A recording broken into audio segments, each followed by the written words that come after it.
All right.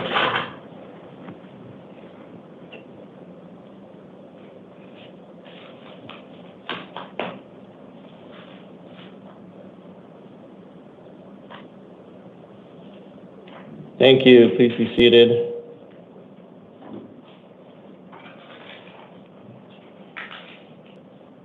This is the 5 a.m. calendar on June 10th, 2025. Orders were given on the first of the month regarding the taking of DNA and fingerprints. Those orders remain in effect today. What that means for you in the courtroom is this: not every single one of you has to give your DNA or your fingerprints. If you have to do that, those orders are going to be on your paperwork.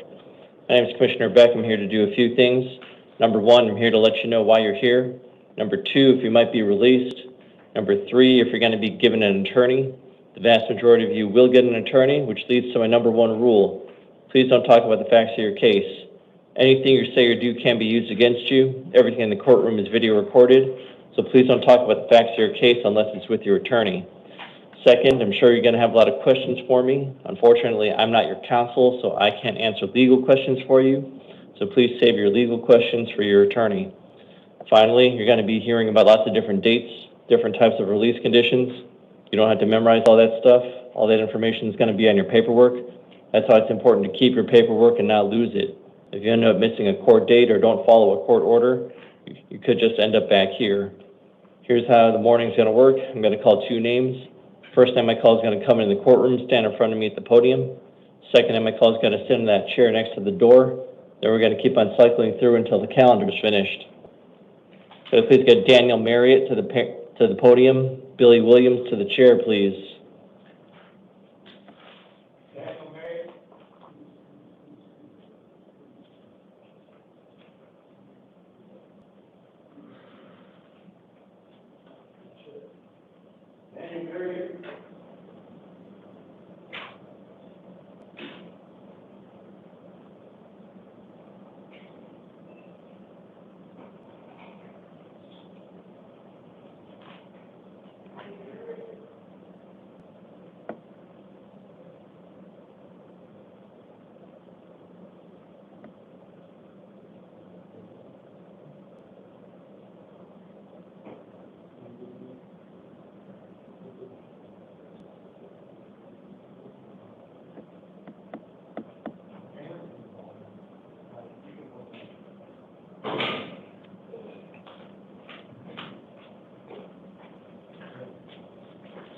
Hi, sir. Name and date of birth, please. Daniel Joseph Marriott, 6/14/92. Thank you. You're here today on an out-of-county warrant.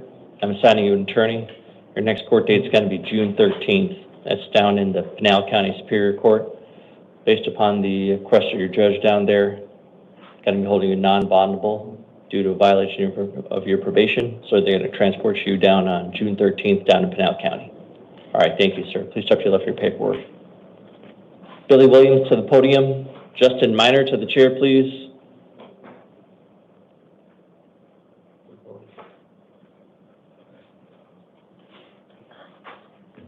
Sir, could I have your name and date of birth, please? Billy Williams, 8/21/1967. Thank you. You're here today in the Superior Court new case. You've been arrested for aggravated assault, Class 3 felony. I have found probable cause. I'm assigning you an attorney. Your next court dates are June 16th and June 19th in the downtown Superior Court. Setting a secured appearance bond of $50,000. Sir, if you're able to post that bond, you're going to be placed on pretrial services supervision, electronic monitoring. You're not to return to the scene of the crime, no contact with any victim or witness, and you're not to possess any weapons, drugs, or alcohol. Please step to your left for your paperwork, sir. Sir, I have one question. Sure. You say I can't go home? No, sir, not tonight. You're going to have a bond. All right, sir. If I would please step to your left for your paperwork. Justin Minor to the podium. Ryan Westcott to the chair, please.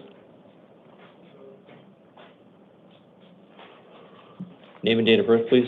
Justin Minor, 7/17/92. Thank you. You're here today on a failure to appear warrant. I'm not assigning you a new attorney. You're going to go back to your original attorney. Your next court date is going to be June 19th. That's in the Downtown Superior Court. I'm affirming the bond set by your judge. It's a $25,000 cash bond. If you're able to post bond, pretrial services supervision, not to return to the scene of the crime, no contact, not to possess any weapons, drugs, or alcohol. Sir, if you please step to your left for your paperwork.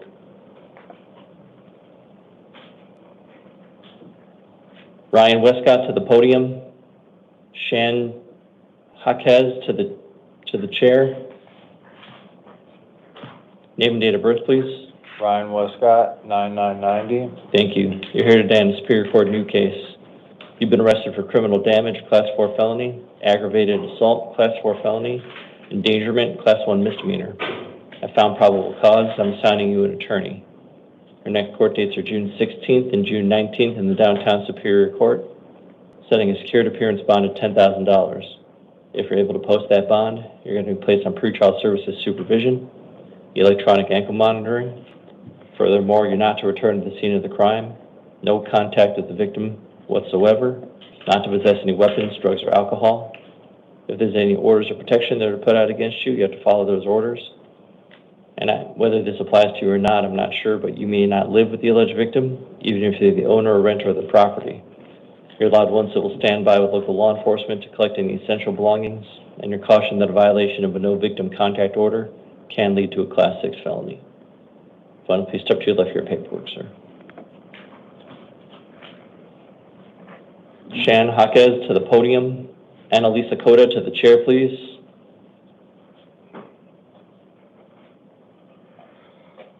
Hawkes, 121580. Thank you. What was your first name, sir? Sean. Thank you. I apologize for mispronouncing your first name. You're here on a Superior Court new case and 2 probation violation warrants. Let me talk to you about your new case. You've been arrested for possession of dangerous drugs, a Class 4 felony, unlawful flight, Class 5 felony, reckless driving, Class 1 misdemeanor, driving on a suspended license, Class 1 misdemeanor, failure to obey officers, Class 2 misdemeanor. Found probable cause, I'm assigning you an attorney. Your next court dates are June 16th and June 19th in the Downtown Superior Court, setting a secured appearance bond of $5,000. For your 2 probation violation warrants, I'm assigning counsel. Your next court dates June 17th in the Downtown Superior Court, setting secured appearance bonds of $500 on each of those, so total $6,000 secured for all 3 cases. If you're able to bond out, you're not to possess any weapons, drugs, or alcohol. You cannot drive a motor vehicle without a valid driver's license, and you have to contact your PO within 3 days. Fund, please step to your left for your paperwork, sir. I have to call 1 warrant, please.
Annalisa Cota to the podium.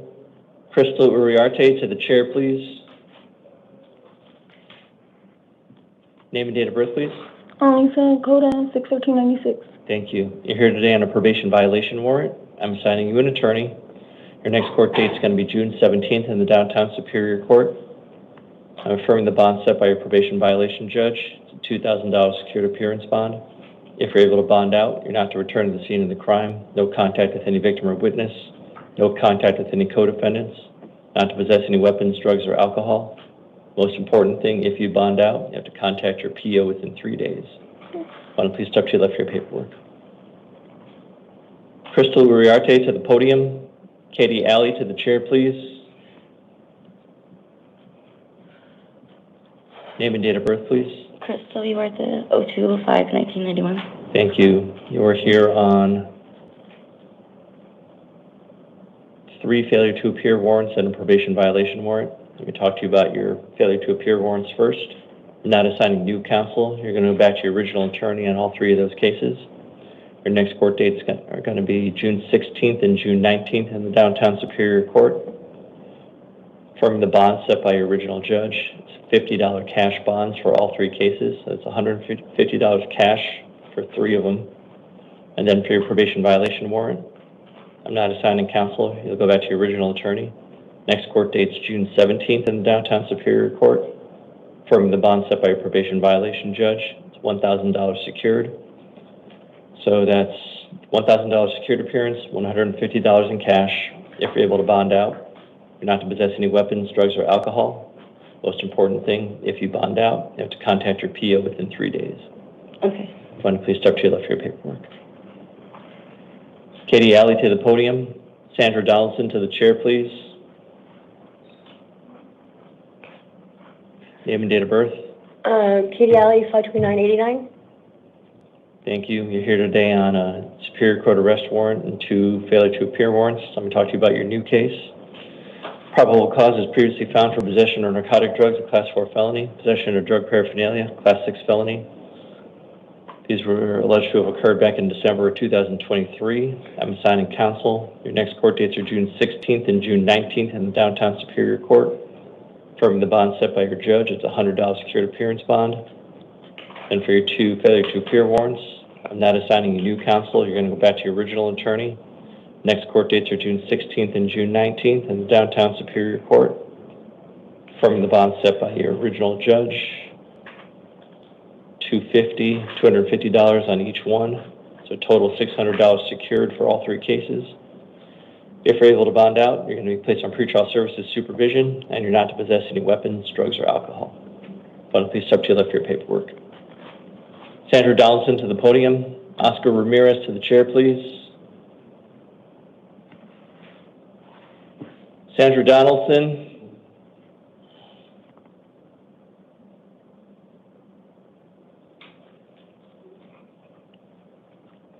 Name and date of birth, please. July 1st, 1970. Name, please. Sandra Renee Donaldson. Thank you. You're here today on a failure to appear warrant. I'm not assigning you new counsel. You're going to go back to your original attorney. Your next court dates are June 16th and June 19th in the Downtown Superior Court. Affirming the bond set by your original judge, it's a $500 secured appearance bond. If you're able to bond out, you're going to be placed on pretrial services supervision, and you're not to possess any weapons, drugs, or alcohol. So please step to your left for your paperwork now.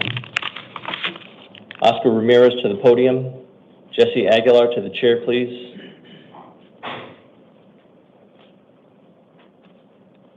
Name and date of birth, please. 9197, Oscar Ramirez. Thank you. You're here today on a justice court warrant. I'm assigning you an attorney. Your next court date is going to be June 13th. That's at the El Centro Justice Court. Affirming the bond set by the judge out there, it's a $500 secured appearance bond. If you're able to bond out, you're not to possess any weapons, drugs, or alcohol. A quick question. Sure.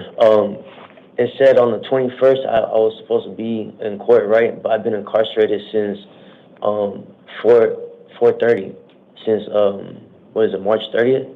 And the whole time I've been incarcerated. Tomorrow, or actually today, I'm supposed to get picked up by Reach Out at the end of my term. So I don't understand how I missed out on court when I was incarcerated the whole time. Today, like I said, I'm supposed to go out to Reach Out. I've already dealt with this situation where I went to jail for the DUI. But like I said... Have you paid your bonds on your 4 other cases? 4 other cases, sir, I'm going to Reach Out today for them. So you have a $250 secured appearance bond for your... I have no other cases pending at the moment, sir. Sir, I'm showing here that you were seen back on March 31st. Yes, sir. And did you bond out on those already? No, sir. I already got sentenced. I am sentenced. I came from 4th Avenue Jail today on the page 2 when I was supposed to get released today to a treatment center, which is Crossroads. Gotcha. So you finished up that March 31st? Yes, sir. March 31st yes, cases? Sir. So, sir, I'm playing with you. There's no need for me to stay longer in jail when today I have an opportunity to better my life in a treatment center. I signed everything with my PO. I'm good to go. I'm literally supposed to get picked up today at between 8 to 11 a.m.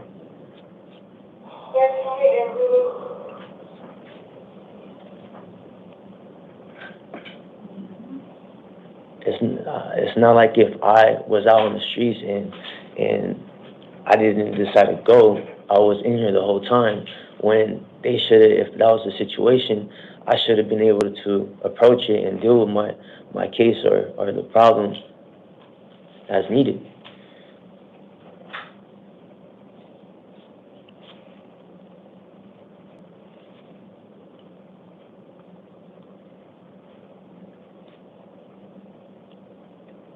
Today I had reach out coming and get me at 11, sir. And that was what I was hoping for, and that's what my plans was to go and better my life.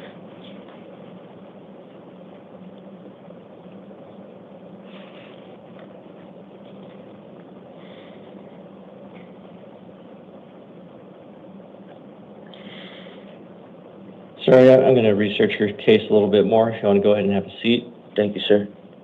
Jesse Aguilar to the podium. James Ackerman to the chair, please. Please lower your hood. Name and date of birth. January 18, 2002. Name. Jesse.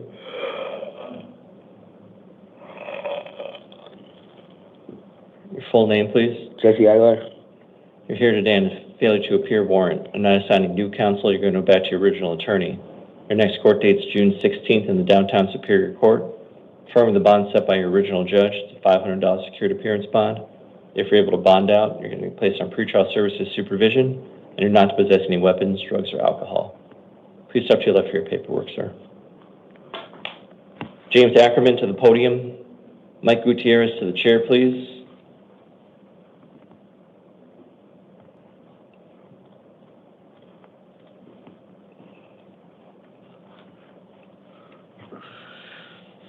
Name and date of birth, please. Name and date of birth, please. James Ackerman, 5/31/62. Thank you. You are here on 3 separate justice court warrants. I believe they're all out of the same court, and I had a stroke and missed that appearance. I contacted the court, but here we are. They're not all failure to appear. There's only what looks like only one of them is a failure to appear. But sir, here's what I'm going to do. I'm assigning you counsel for all 3. Your next court date for all 3 of them is going to be June 13th. That's at the Ironwood Justice Court. Right. I'm going to be lowering all your bonds. I'm going to lower the first one to $100, lower the second one to $50, lower the third one to $100. So total, you're going to have $250 secured for all 3 of your cases. Sir, if you're able to bond out, you're just not to possess any weapons, drugs, or alcohol. Right. I can't get at my, everything I need to bond out is locked in property. So No one you can call, sir? I have a call out. Hopefully that'll come to fruition. I need my meds. My blood pressure's out of control. Gotcha. Well, sir, if you need medical attention, please talk to medical, ask for medical. Best I can do for you now, I lowered your bonds considerably. I lowered it down to $250 for all 3, so hopefully that'll help you out. Yeah, it's not a money, it's an access thing, Your Honor. I appreciate your help, though. Sure thing. All right, sir. If you want to please step to your left for your paperwork. Good luck to you, sir. Mike Gutierrez to the podium. Roland Kiley to the chair, please. Name and date of birth, please. My name is Mike Gutierrez. Date of birth is September 12th, 1990. Thank you. You're here today on a failure to appear warrant. I'm not assigning you new counsel. You're going to go back to your original attorney. Your next court dates are June 16th and June 19th in the Downtown Superior Court.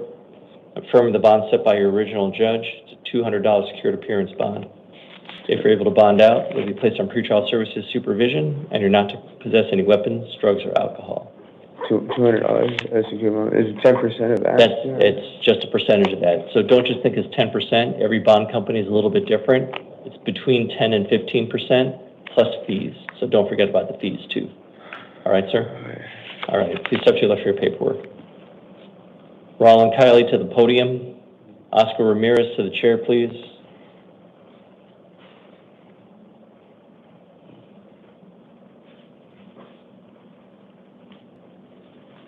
Name and date of birth. Roland Kiley, December 4th, 1987. Thank you. You're here today on a Superior Court new case. You've been arrested for burglary in the 3rd degree Class 4 felony. I found probable cause. I'm assigning you an attorney. Your next court dates are June 25th and June 27th in the Downtown Superior Court. Upon your promise to appear, I'll be releasing you. There's some conditions to your release, though. You're going to be placed on supervised release. You're going to be alcohol and drug tested and monitored. You're not to return to the scene of the crime. No contact with any victim or witness. Not to possess any weapons, drugs, or alcohol. Do you understand all these conditions? Yes. Do you promise to follow all these conditions? Yes. Do you promise to appear on June 25th and June 27th at the Downtown Superior Court? Yes. Do you understand if you don't show up, a warrant will issue for your arrest? Yes. Upon your promise to appear, I'll be releasing you to the supervision of pretrial services. Sir, it's your responsibility to call pretrial services once you're out during normal business hours. If you don't call them during normal business hours, you'll end up back here. Do you understand that? Yes. All right, sir. Please step to your left for your paperwork. Oscar Ramirez to the podium, please.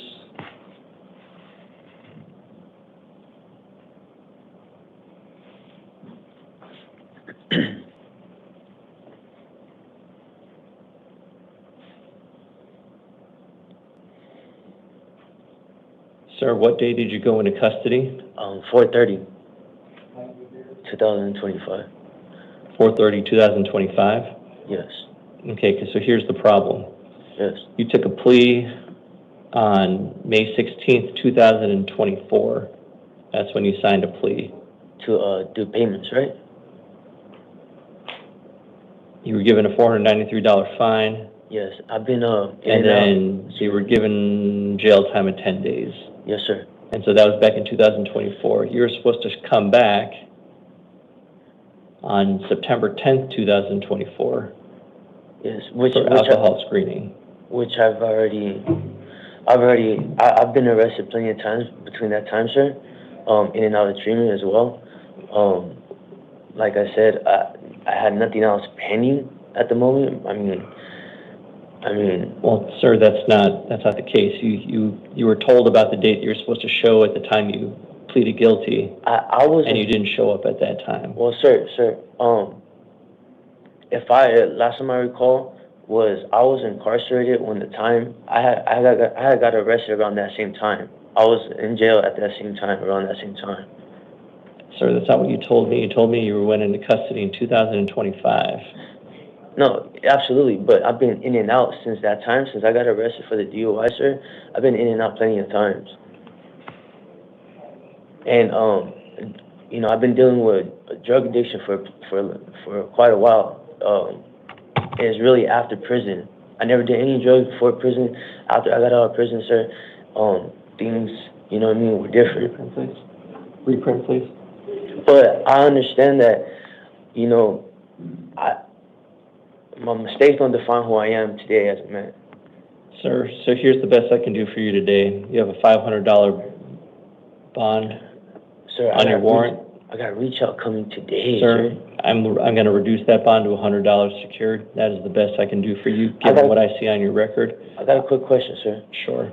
Okay, so if I'm already sentenced, right, and I got a reach out coming today to get me, and you give me that bond, and for instance, I pay that bond, it still doesn't. It'll guarantee, sir, that $100 bond will hopefully ensure that you show up to court. Sir, they put a bench warrant out for me on May 25th, right? I mean 21st, right? No, they put it out for you on, let's see here.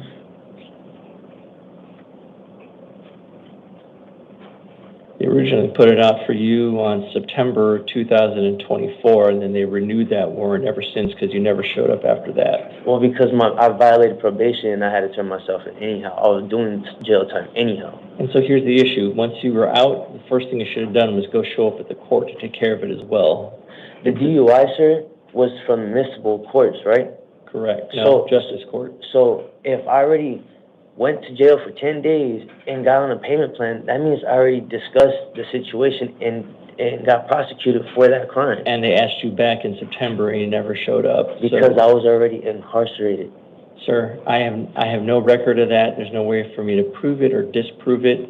And that still doesn't take away from the fact that if you were incarcerated for even for a week or for 2 weeks, you should have gone back to the court to take care of your court business. And so the best I can do for you is to reduce your bond from $500 to $100. You can't give me an opportunity to go to reach out today to better my life? Not today, sir. Okay. You've had this outstanding for at least for a year. So I'm gonna just lower your bond for now, and hopefully you can take care of everything, wrap up everything at El Centro Justice Court, and then you can move on, sir. Because so if I already signed guilty for a case, that does not disclose it or close it? No, it doesn't, because you were still asked to come back to court after you pleaded guilty, and you failed to appear after that too. When a judge tells you to show up at a later date, you still have to show up. So, sir, the best I can do for you is just to reduce your bond. All right, thank you. All right, please step to your left for your paperwork, sir. Yeah, thank you. For the last two individuals, I'll be visiting them back at their cell. They pose a risk of harm to themselves or to others. Joshua Lamar Taylor, date of birth 9/17/83, is here on Superior Court arrest warrant and probation violation warrant. As to his arrest warrant, probable cause is previously found for unlawful use of means of transportation, a Class 5 felony. Alleged to have occurred back in February 2023. I'm assigning counsel. Next court dates are June 16th and June 19th in downtown Superior Court, affirming the bond, $7,500. As to his probation violation warrant, I'm assigning counsel. Next court dates June 17th in the downtown Superior Court, affirming his $750 secured appearance bond. If he's able to bond out, not to return to the scene of the crime, no contact with any victim or witness, not to possess any weapons, drugs, or alcohol, must contact his PO within 3 days. Eliezer Olivares, date of birth 9/5/86, is here on the Superior Court new case, arrested for shoplifting, Class 4 felony. Refusal to give a true name, Class 2 misdemeanor. I have found probable cause. I'm assigning counsel. Next court dates are June 16th and June 19th in the downtown Superior Court, setting a secured appearance bond of $1,000. If he's able to post bond, pretrial services with alcohol testing and monitoring. Not to return to the scene of the crime, no contact with any victim or witness, not to possess any weapons, drugs, or alcohol. Must obey his order of protection, may not enter any Circle K stores or other premises. After I visit these individuals back at their cell, if I'm to make any changes to their release conditions, I'll come back on the record to make those changes. This concludes the 5 a.m. calendar.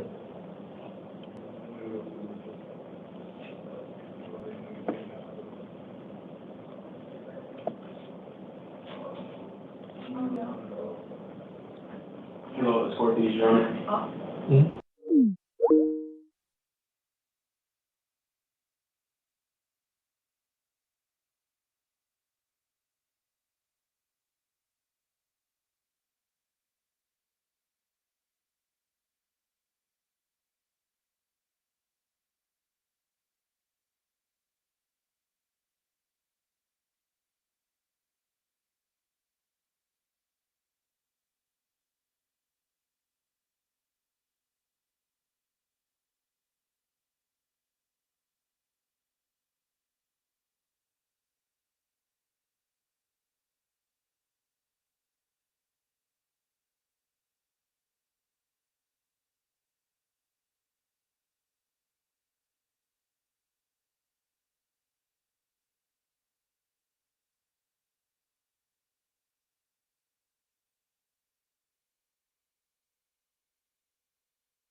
bondable pursuant to Rule 7.2C.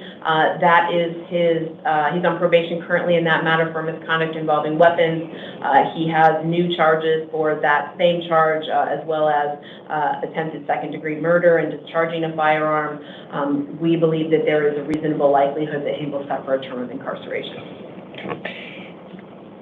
And Mr. White, again, I'm going to give you the opportunity to be heard on your conditions for release in the probation case ending 3984, but I'm also going to remind you that you do have the right to remain silent, and that anything you say could be used against you. Do you wish to be heard? No. Okay. All right. In the probation case ending 3984, I am appointing you an attorney, Mr. White, and I am setting a hearing on June 17th at 8:30. I agree with the state's position that there is a reasonable probability that you will receive a term of imprisonment in this probation matter. And so I am holding you non-bondable in the 3984 case. Now, you are also here because you are on probation in CR 2020-0001524. In that probation, as I mentioned, your new charges would constitute a violation of Term 1 of this probation as well. In this probation violation matter, I am appointing you an attorney, and I'm setting a hearing on June 17th at 8:30. In this matter, I am setting a cash-only placeholder bond in the amount of $50. However, as I mentioned, I am holding you non-bondable in the other probation case. And with that, I think that concludes your matters before the court this morning.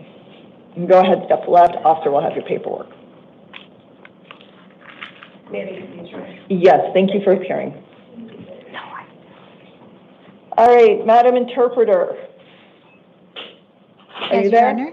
Yes, Your Honor. All right. All right, we are going to go to the matter of Alberto Canizares Moran, please. Alberto Canizares Moran, pase al frente.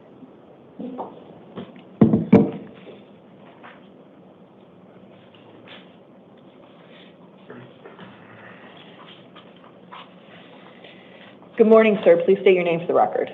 Good morning. Buenos días, diga su nombre para que conste en actas. Alberto Canizares.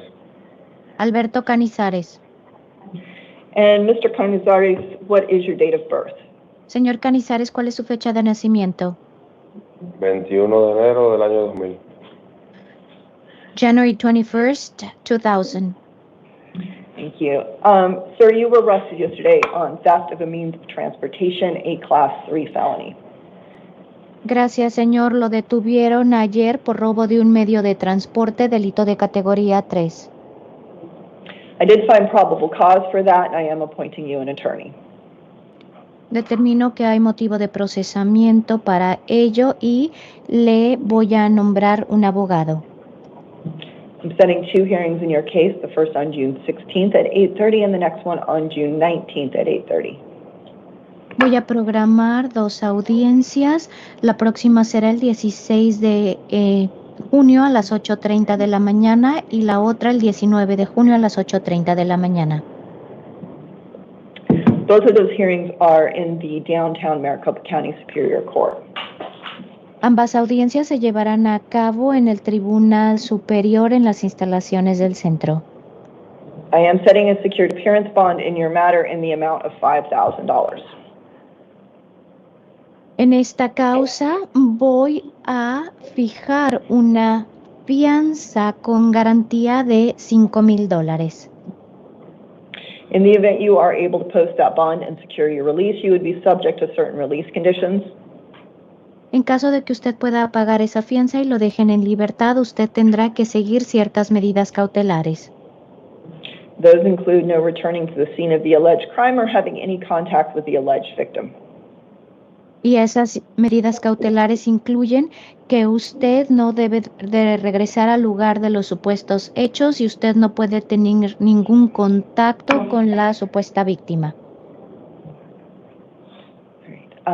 Go ahead, step to the left. Officer has your paperwork for you. Por favor, pase al lado izquierdo. El oficial le entregará la documentación. All right, Madam Interpreter, that's the only person I have marked as requiring your services this morning, but will you please inquire in the gallery if anybody else needs your assistance? Happy to do so, Your Honor. ¿Hay alguien más que necesite la ayuda del intérprete de español? Levante la mano, por favor. We have no hands. Thank you so much, Madam Interpreter. You're welcome. Have a good day. Thank you. Raphael Richmond, please.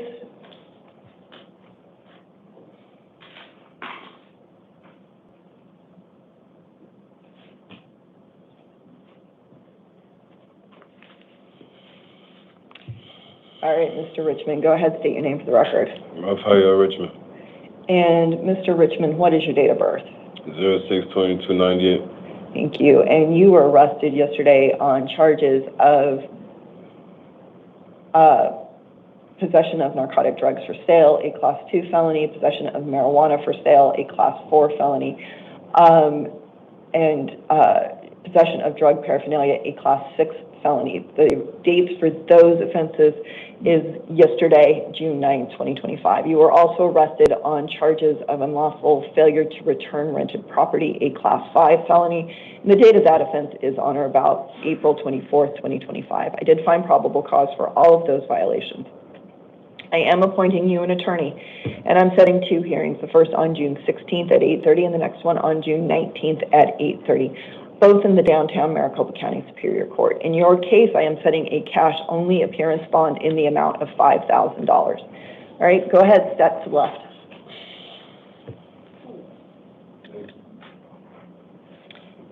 Carrie Baker, please.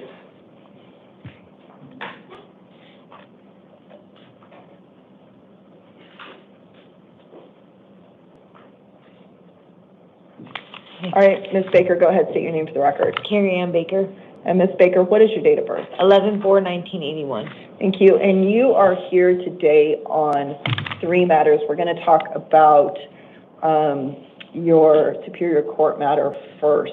Okay. Maricopa County Superior Court issued a warrant for your arrest for failure to appear in your Superior Court matter, CR 2023-135511.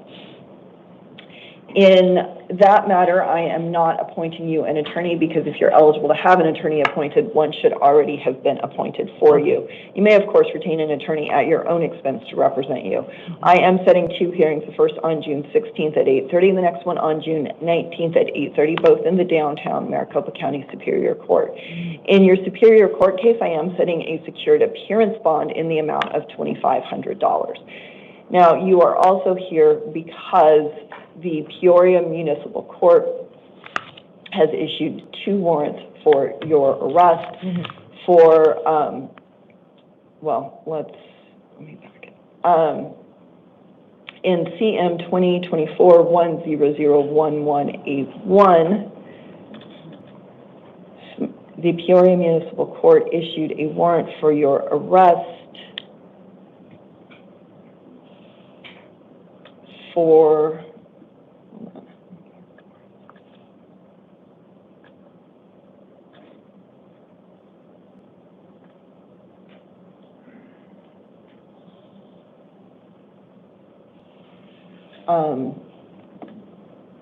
it looks like for failure to appear in their matter involving possession of drug paraphernalia. In that matter, I'm not appointing you an attorney. Oh, wait, backing up. In that matter, I am appointing you an attorney, and I'm setting a hearing on June 12th at 9 a.m. in the Peoria Municipal Court. I am setting a secured appearance bond in the amount of $50 in that case. Now, you are also here because the Peoria Municipal Court issued a warrant for your arrest in a second matter, and this one involves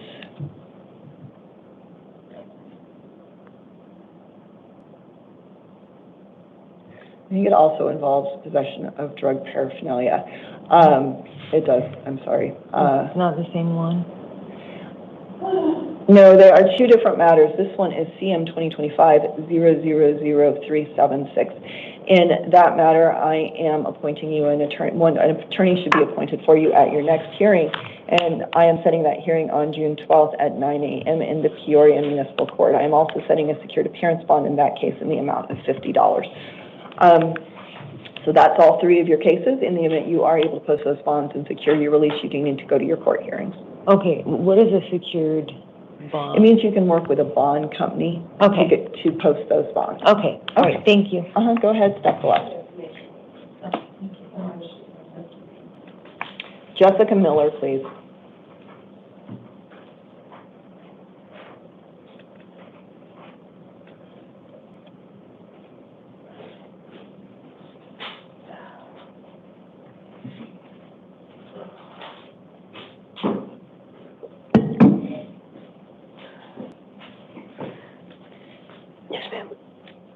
All right, Ms. Miller, go ahead, state your name for the record. You state your name for the record? Jessica Miller, 10267. Thank you. And you are here today because Maricopa County Superior Court issued a warrant for failure to appear in your case CR 2024-119261.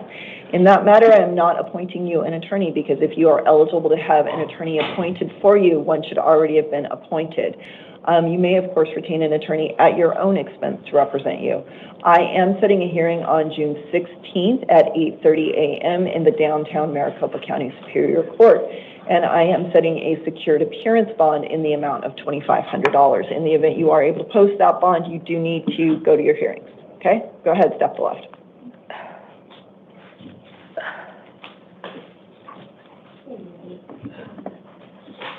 Denzita Juan, please.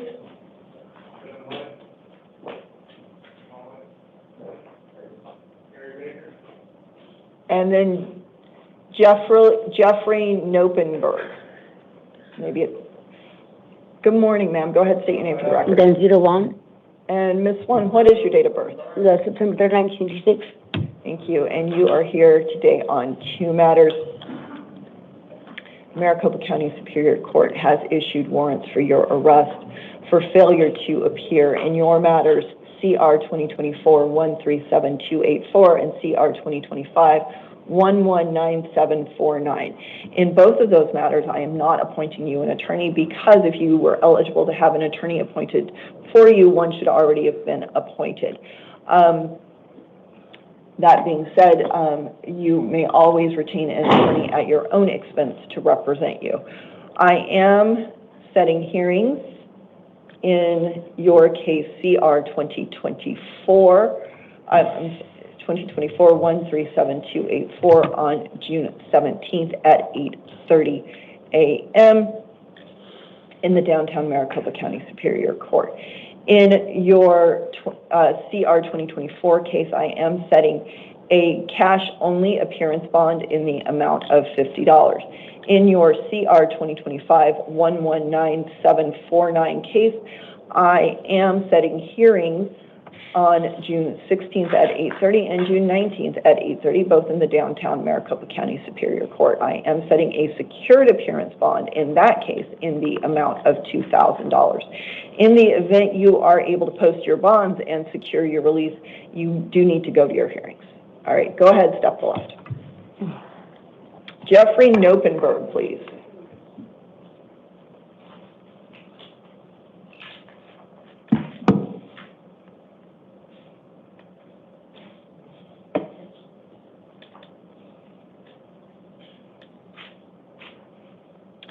All right, Mr. Nopenberg, go ahead, state your name for the record.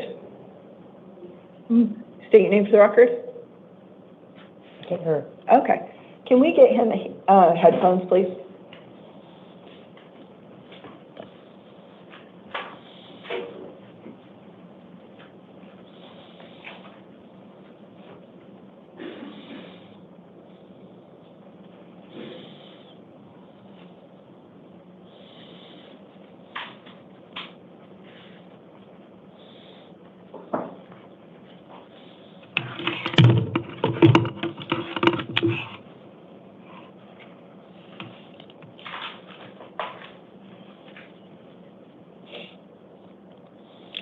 All right, Mr. Noppenberg, can you state your name for the record?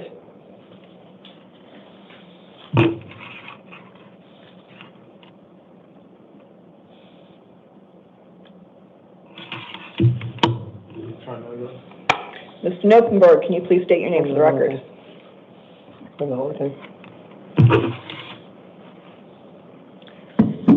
you please state your name for the record? Jeffrey Knoppenberg. And Mr. Noppenberg, what is your date of birth? I was born, I was not birthed. It's on October 8th of the year 1963. Thank you. You are here today on two matters out of the Maricopa County Superior Court. They are your cases CR 2019. Oh, were they not working before? Okay.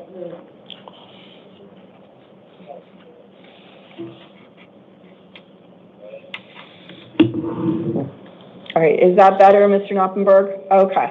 All right, you are here today on two matters out of the Maricopa County Superior Court. They are your cases CR 2019-151072 and CR 2022-133605.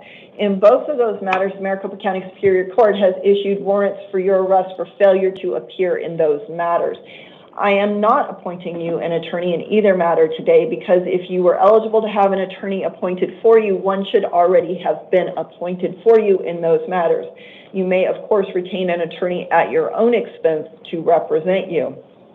I am setting hearings in both matters on June 17th at 8:30 a.m. in the downtown Maricopa County Superior Court. In both matters, I am setting secured appearance bonds in the amount of $1,000. In the event you are able to post those bonds and secure your release, you will need to contact your probation officer within 24 hours because you are on intensive probation services. All right, go ahead, step to the left.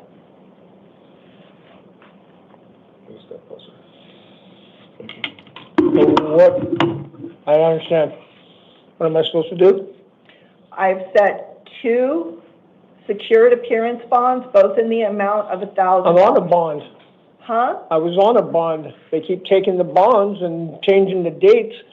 Whenever I get, I mean, they gave me a date with a piece of paper written out, and then I show up on that time, and they told me I didn't have an appearance.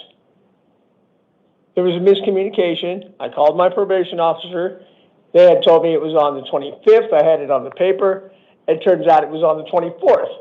I have not heard from my probation officer in that time frame. I have not heard from my lawyer in that time frame, and I've made calls to both of them and left messages and have had no responses.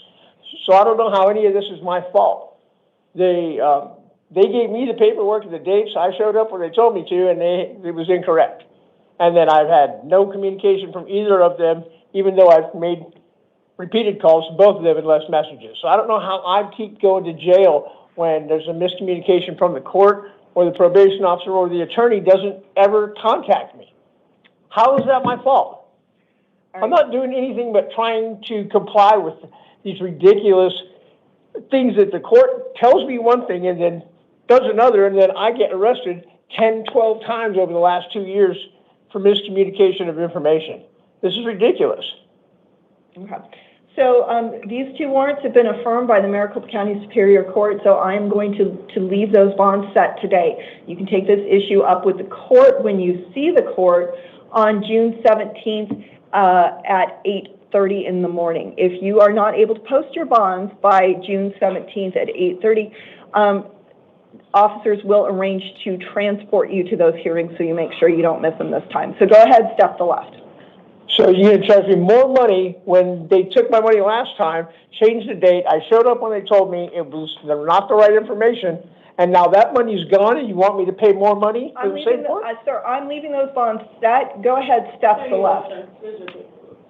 Yeah, this is bullshit. This doesn't mean nothing. Last time you gave me this, it didn't mean shit. Corey Ling, please, and then Leah Pellerito.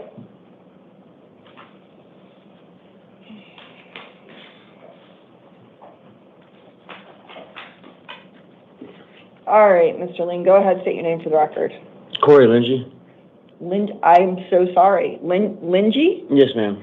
All right, Mr. Lindsay, what is your date of birth? July 29th, 1990. Thank you. And you are here today because the Maricopa County Superior Court issued a warrant for your arrest on allegations that you violated your probation in CR 2023-001377. In that probation violation matter, I am appointing, I am appointing you an attorney. I do need to update that. I am appointing you an attorney, and I am setting a hearing on June 17th at 8:30 in the downtown Maricopa County Superior Court. I am setting a secured appearance bond in that matter in the amount of $750. In the event you are able to post that bond and secure your release, I'm reminding you that you need to contact your probation officer within 72 hours. Go ahead, step to left. Thank you. Leah Pellerito, please.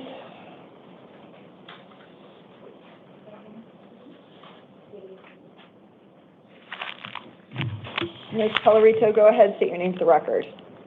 Leah Michelle Pellerito. And Ms. Pellerito, what is your date of birth?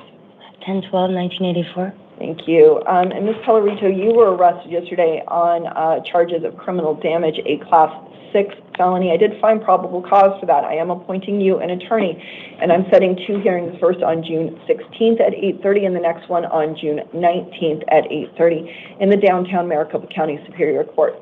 I am setting a secured appearance bond in your case in the amount of $750. All right, go ahead, step to left. What's that mean? It means that in order to secure your release, you would have to post that bond. Okay, you can work with a bond company to do that. That's impossible. I'm currently unemployed, and I should have been taken to UPC. Okay. My criminal damage was little bottles of paint. There's no way I'm going to be able to pay for a bond. I have nobody. Okay. All right, ma'am. I am leaving the bond set based upon my review of the Form 4. You did throw paint at people's cars. Yeah, I know. That was awful. I was I've been being attacked by psychological warfare over there in my neighborhood.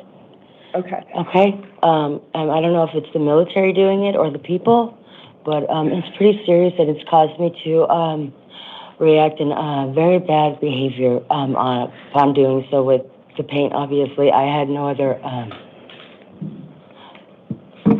I was just at my wit's end with it. I was so tired of it.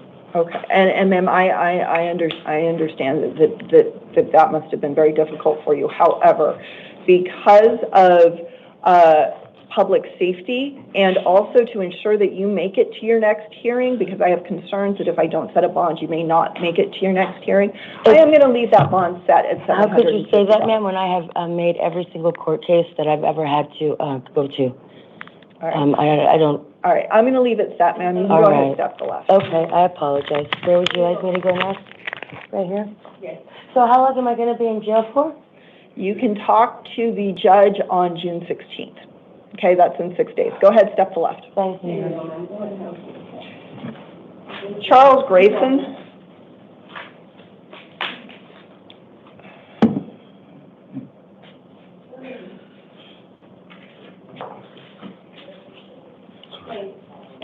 Mr. Grayson, go ahead, state your name for the record.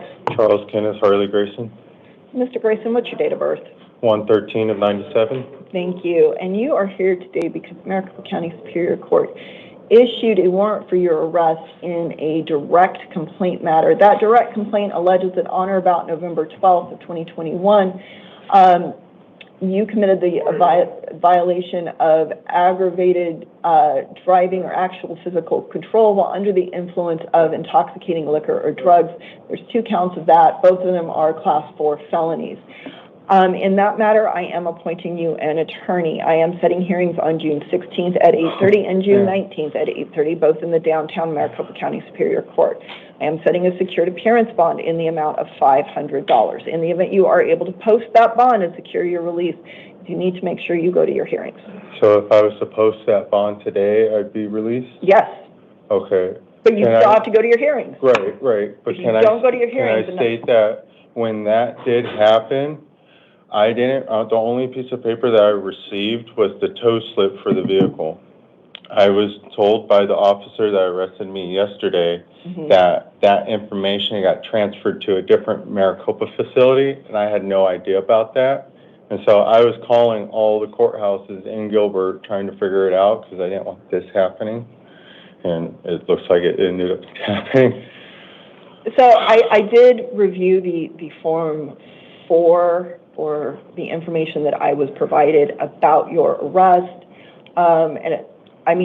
Yet you provided your driver's license to the officer. This arrest warrant was issued by the court on November 1st of 22. Right. So you probably have had no law enforcement contact since then. No. So the arrest warrant recommends a secured appearance bond of $500, and I'm going to set that bond. Okay. But I'm not finding any aggravating factors. And is it because I didn't have a court case on it yet that I was able to reinstate my license, be on my company insurance and all that? You've not been, I don't know about all that, but you've not been convicted of anything. And this is a direct complaint arrest warrant, so this was likely the first time that you were notified of this. Okay. All right, go ahead, step to the left. Michael Pace, please.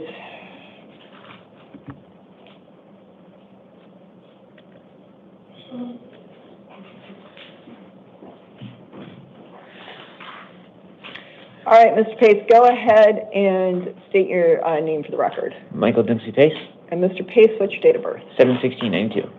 Thank you. Mr. Pace, you were arrested based upon a warrant out of Maricopa County Superior Court for failure to appear in your case CR 2025-120782. In that matter, in that failure to appear matter, I'm not appointing you an attorney because if you were eligible to have an attorney appointed for you, one should already have been appointed. You can always retain an attorney at your own expense to represent you. I am setting 2 hearings, the first on June 16th at 8:30 and the next one on June 19th at 8:30, both in the downtown Maricopa County Superior Court. I am setting a secured appearance bond in the amount of $500.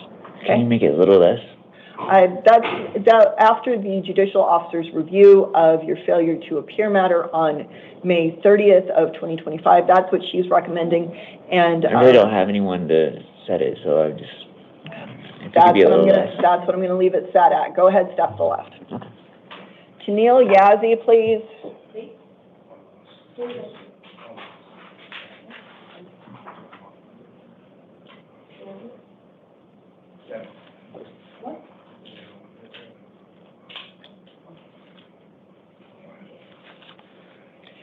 All right, Ms. Yazzie, go ahead, state your name for the record. Tennille T. Yazzie. And Ms. Yazzie, what's your date of birth? 6/14/92. Thank you. And you are here on 2 matters today? Yeah. In your cases, CR 2024-116185 and CR 2024-145708, Maricopa County Superior Court has issued warrants for your arrest on allegations that you violated your probation in those cases. In those probation violation matters, I am appointing you an attorney, and I am setting hearings on June 17th at 8:30 in the downtown Maricopa County Superior Court. I am setting secured appearance bonds in each of those cases in the amount of $250. So that's a combined secured appearance bond, or a combined secured appearance bonds of $500. In the event you are able to post those bonds and secure your release, you do need to contact your probation officer within 72 hours. Okay, go ahead, step to the left. That's it. All right, Alicia Herrera, please.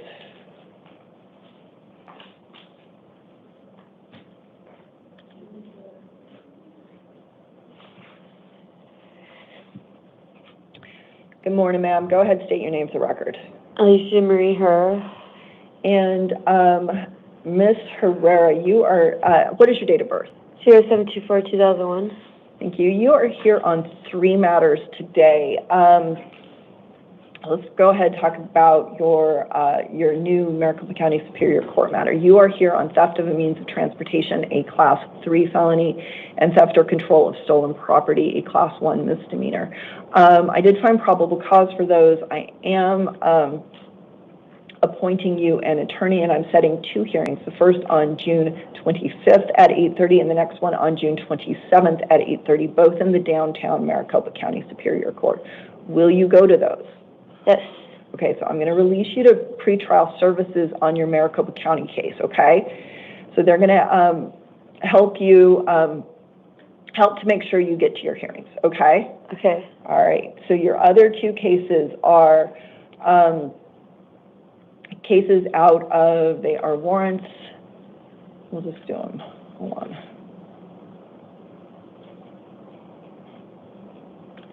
Oops. All right, the Ironwood Justice Court issued a warrant for your arrest for failure to pay in your case arising out of a 2023 charge for criminal trespass.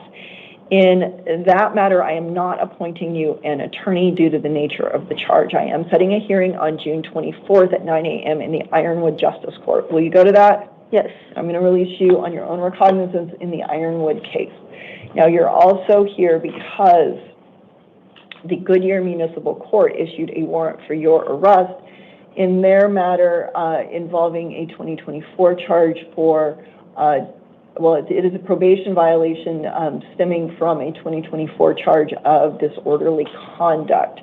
In that matter, I am not, and I'm sorry, we do need to update that one. Apologize.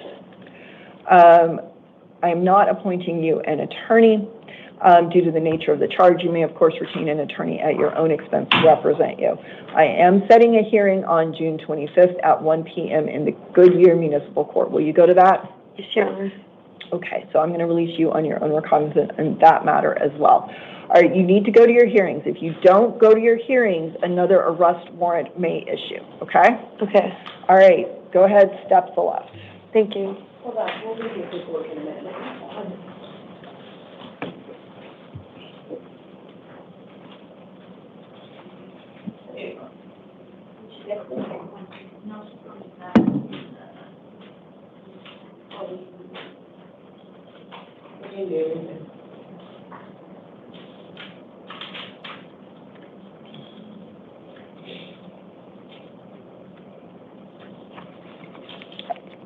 All right, Riyadh Corey, please.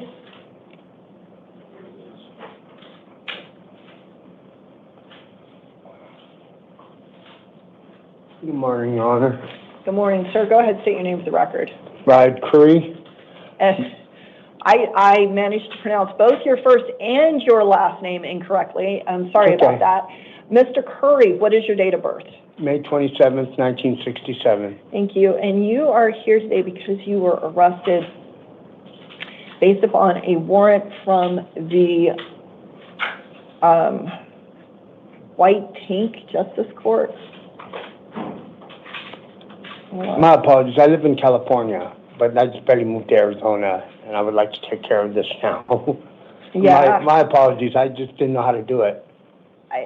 So I'm gonna, and this looks like it was a speeding ticket or exceed 85 mile per hour charge back from 2012. Yeah, it was eons ago. All right, due to the nature of the charges, you're not entitled to have me appoint an attorney here for you today. However, you may, of course, retain an attorney at your own expense to represent you. I am setting a hearing on June 24th at 9:30 a.m. in the White Tank Justice Court. Will you go to that? Yeah. Okay, so I'm going to release you today on your own recognizance. The date, time, and location of that next hearing is in your paperwork. Please take care of it. If you do not take care of it, another arrest warrant may issue. And this was not a great use of your time. I live here now. Oh, okay. So there's no reason for me not to. Please do. All right, go ahead, steps left. Halal Ali, please.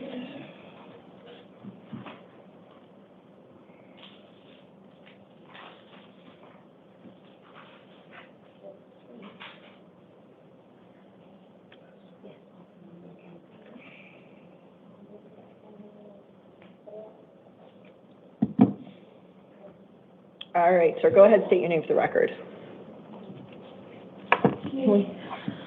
Oh, hold on, we'll get those for you. Okay, thank you.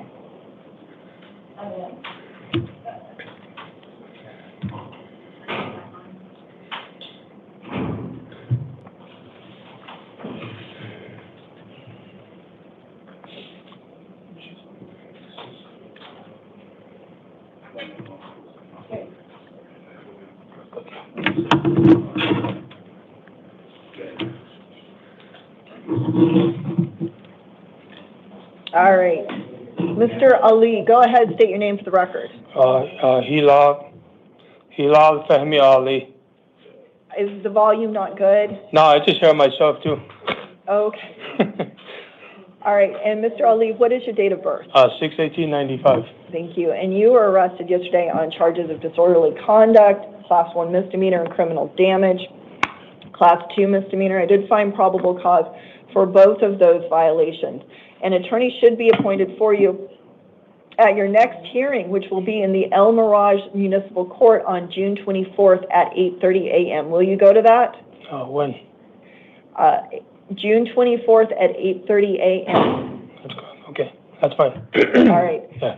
So I'm going to release you today on your own recognizance. You are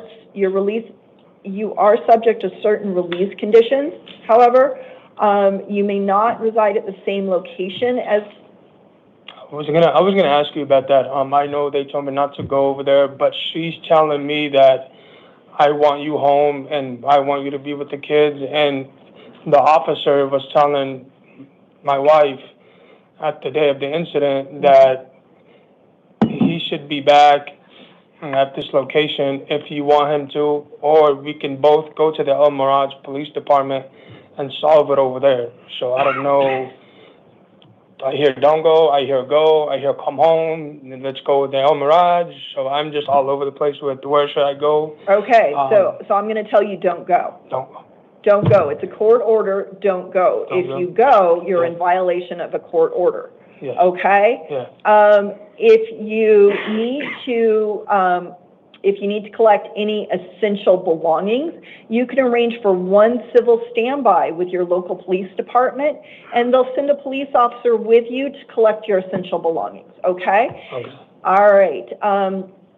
Now, with that being said, she can't come see me, or she can't bring the kids to if I go to my mom's house.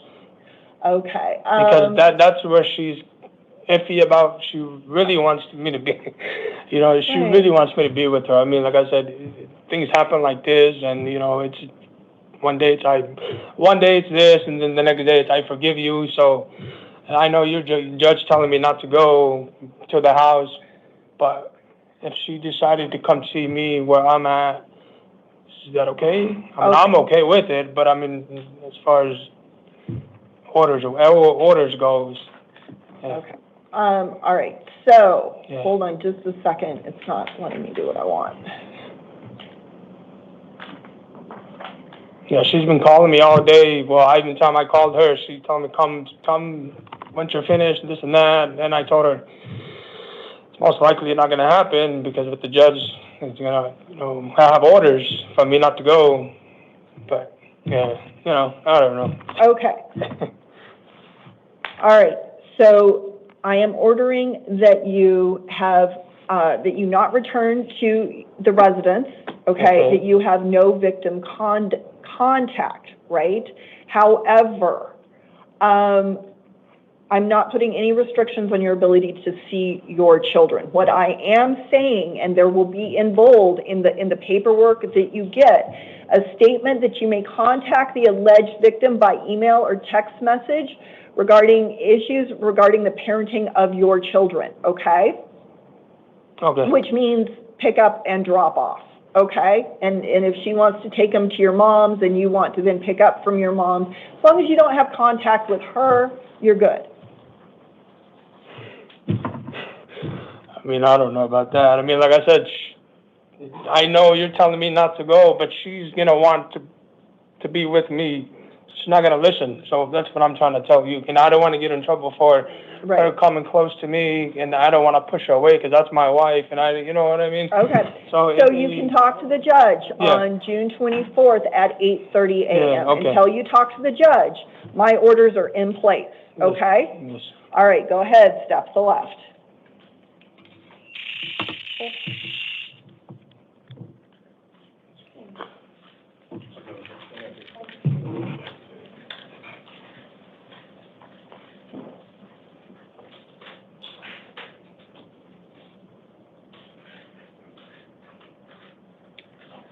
Kelby Holtfort. He's going away. Okay.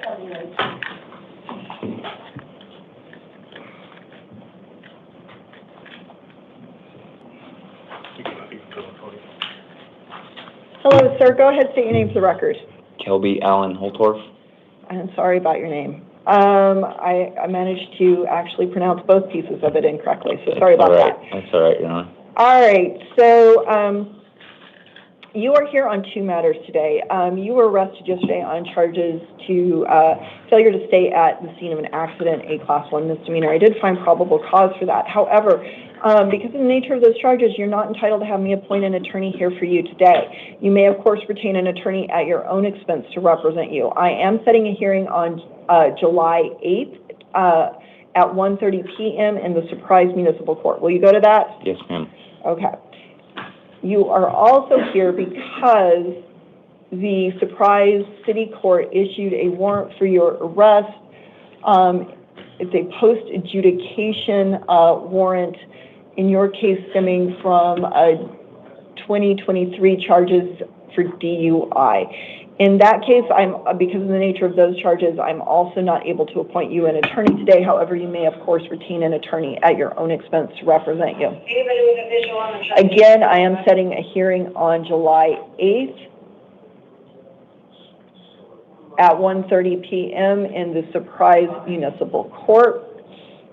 Will you go to that one as well? Yes, Your Honor. Okay, I'm going to release you today on your own recognizance. You need to go to your hearing, otherwise an additional arrest warrant may issue in both cases this time. And so you need to get those taken care of, so that doesn't happen. Your Honor. All right, go ahead, step to left. Thank you, ma'am. Essence Covarubio, please.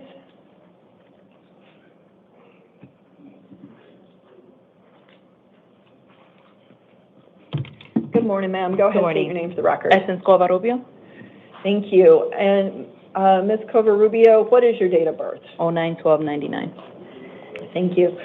You are here today because the Arrowhead Justice Court issued a warrant for your arrest for failure to appear in their matter stemming from a 2019 charge for furnishing tobacco to a minor. Yes, ma'am. Okay, so because of the nature of those charges, you are not entitled to have me appoint an attorney for you here today. However, you may, of course, retain an attorney at your own expense to represent you.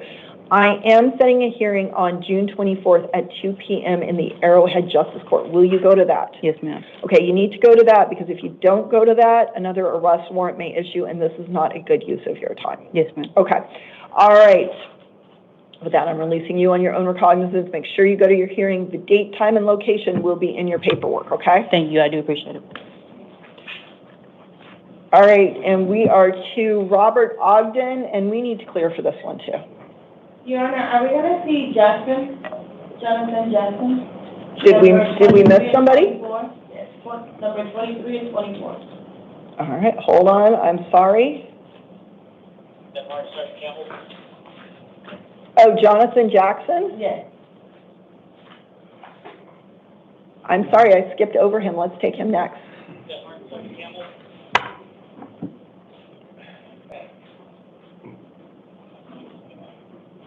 Thank you, officer. I appreciate that. All right, Mr. Jackson, go ahead. State your name for the record. Jonathan Jackson, And Mr. Jackson, which date of birth? April 14th, 2002. Thank you. And you are here today because you got arrested yesterday on charges of possession of dangerous drugs, a Class 4 felony, possession of drug paraphernalia, a Class 6 felony. Based upon the information contained in the Form 4, which is limited, I am not finding probable cause for those violations. However, I am advising you that those allegations are not dismissed and formal charges may nevertheless be filed for those violations. I am finding probable cause for the violation of criminal trespass in the 3rd degree, a Class 3 misdemeanor for which you were also arrested yesterday. I am appointing you an attorney, and I am setting hearings on June 16th at 8:30 and June 19th at 8:30 in the downtown Maricopa County Superior Court. In your new matter, I am setting a cash-only appearance bond in the amount of $50.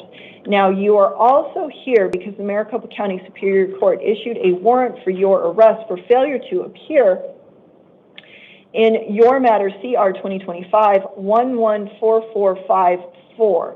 In that matter, I am not appointing you an attorney because one should already have been appointed for you if you are eligible to have an attorney appointed. However, you may, of course, retain an attorney at your own expense to represent you. I am setting 2 hearings in that matter, the first on June 16th at 8:30 and the next one on June 19th at 8:30, both in the downtown Maricopa County Superior Court. I am setting a $50 cash-only appearance bond in that matter as well. In the event you are able to post your bonds and secure your release, I am reminding you need to attend your hearings, otherwise additional arrest warrants may issue. Okay? Go ahead, step left.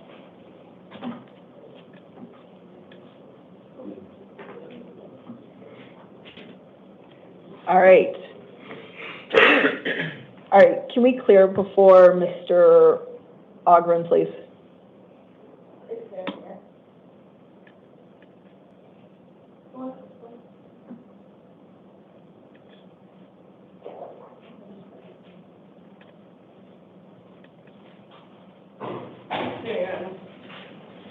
Thank you. Okay, Mr. Ogren, go ahead, state your name for the record. Robert Lloyd Ogren, Mr. Ogren, what's your date of birth? February 18th, 1982. Thank you. And you are here because Oregon has issued a warrant for your arrest on allegations involving sexual abuse in the 1st degree. I have a script. All right, you should have been given some paperwork on a white laminated card. Okay.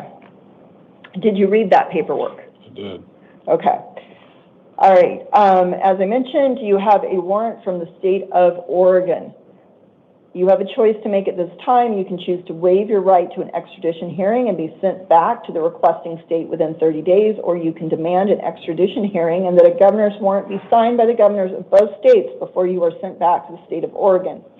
If you choose to waive your right to an extradition hearing, you would be held non-bondable in Maricopa County Jail for a period of up to 30 days to allow time for the requesting state to come for you. That 30 days would start tomorrow as long as you do not have any criminal charges pending against you anywhere in Arizona. If you do have criminal charges pending against you in Arizona, the 30-day period would not start until those charges are resolved. If you choose to have an extradition hearing, I will set your hearing for June 23rd at 1:30 p.m. in the downtown Maricopa County Superior Court. I cannot appoint an attorney to represent you because extradition matters are civil in nature, but you would have the right to hire a lawyer at your own expense if you choose. You are entitled to bail, which in this case would be in the amount of a cash-only appearance bond in the amount of $1 million. If you are unable to post your bail, you would be held in custody during that time or until another judge modifies your bail. A governor's warrant signed by the governors of both states is required to extradite you to Oregon. That process could take up to 90 days. So do you have you made a decision about whether or not you want to waive your right to an extradition hearing? I don't know. I don't know what to do. Okay. I mean, these are accusations from 8 years ago. I've cooperated with all the detectives every time they called. My life is going to be taken away because of accusations that are not true. I don't know what to do here. Okay. So So there's no requirement that you make a decision today. Today is one of those times when you can make a decision to waive or not waive. I'm going to go ahead and leave your extradition hearing set for June 23rd at 1:30 p.m. At that point, you will have an opportunity to talk to the judge, and if you want to waive at that point, you can waive at that point. But I'm going to go ahead and leave that hearing set today. I'm going to leave the cash-only appearance bond set in the amount of $1 million. All right? Go ahead. What does that mean? I sit in jail? Until June 23rd, yes, unless you post the bond. Go ahead, accept the loss. He doesn't have to sign anything. Just because somebody said something? Go ahead, step to the left, sir.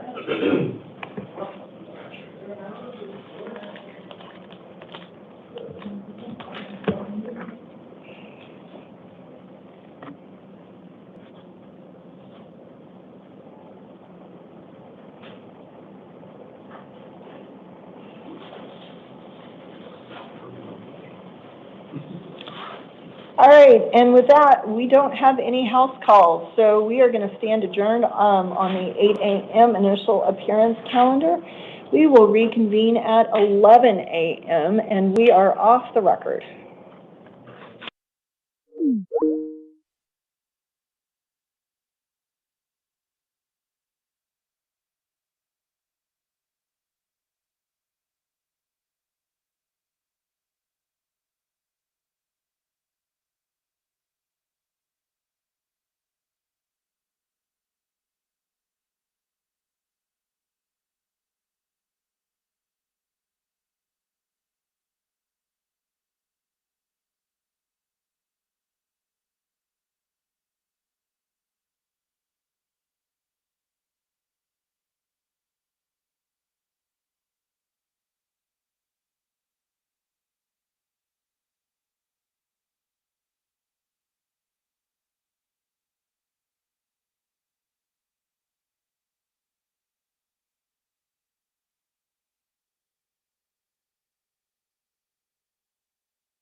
No, it just finished. Okay.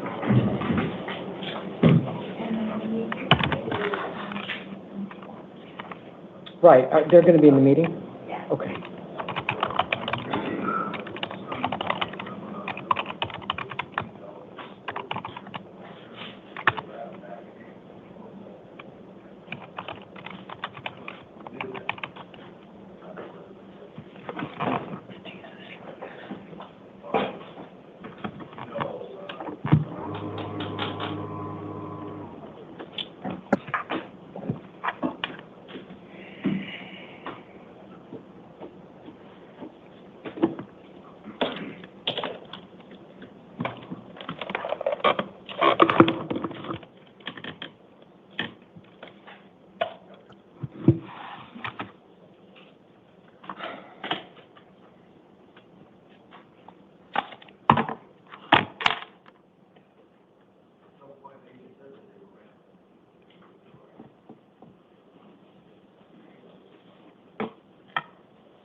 All right, so let's get started. This is the 11 a.m. initial appearance calendar for June 10th, 2025. Court's orders for the taking of fingerprints and DNA samples made on the 2 a.m. calendar on the first of the month will also apply to these hearings. All right, let's go ahead and start with Mr. Walker's case, Trevon Walker, who can come all the way to the podium. After that, let me have Cecilia Benally. Please go to the chair. Officer, it'll be Benally next. All right, good morning, sir. May I have your full name and your date of birth, please? Full name is Trayvon Deshaun White Walker. My date of birth is 3/10/92.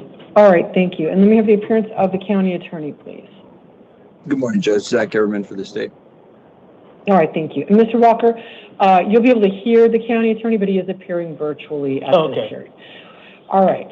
Mr. Walker, you have been arrested on allegations of murder in the first degree during the commission of a specified felony. That is a Class 1 felony. Also, armed robbery, a Class 2 felony. Based on what the police submitted, there is probable cause for both of these crimes. I am appointing a lawyer to represent you in the case. Your next court date will be a status conference on June 16th, which is 6 days from now at 8:30 in the morning in the downtown Superior Court, with a preliminary hearing June 19th at 8:30 in the morning. Before I set conditions of bail or release, I'm going to hear from the state, and I will give the victim representatives a chance to decide whether they wish to address the court. Mr. Walker, I need you to just keep eyes front, please. I'll give them a chance to address the court, which is their right if they want to do it. But first, I'm going to hear from the county attorney. Go ahead, Mr. Everman. Thank you, Judge. Judge, as you saw, the state's asking a $1 million cash bond request. This individual is a flight risk. This incident involves him planning, not just before, and what I mean by that is in reference to him taking the license plates off the car and then putting them back on, but also What is briefly touched on the Form 4, but I think it is worth noting in a little bit more detail, is the fact that since we are early on in this investigation, obviously, in fact, law enforcement were working a couple different things, but they had to move a little bit quicker yesterday because they learned that this defendant's girlfriend went and got a Turo, which is like a Airbnb type thing for cars, and got it in her name.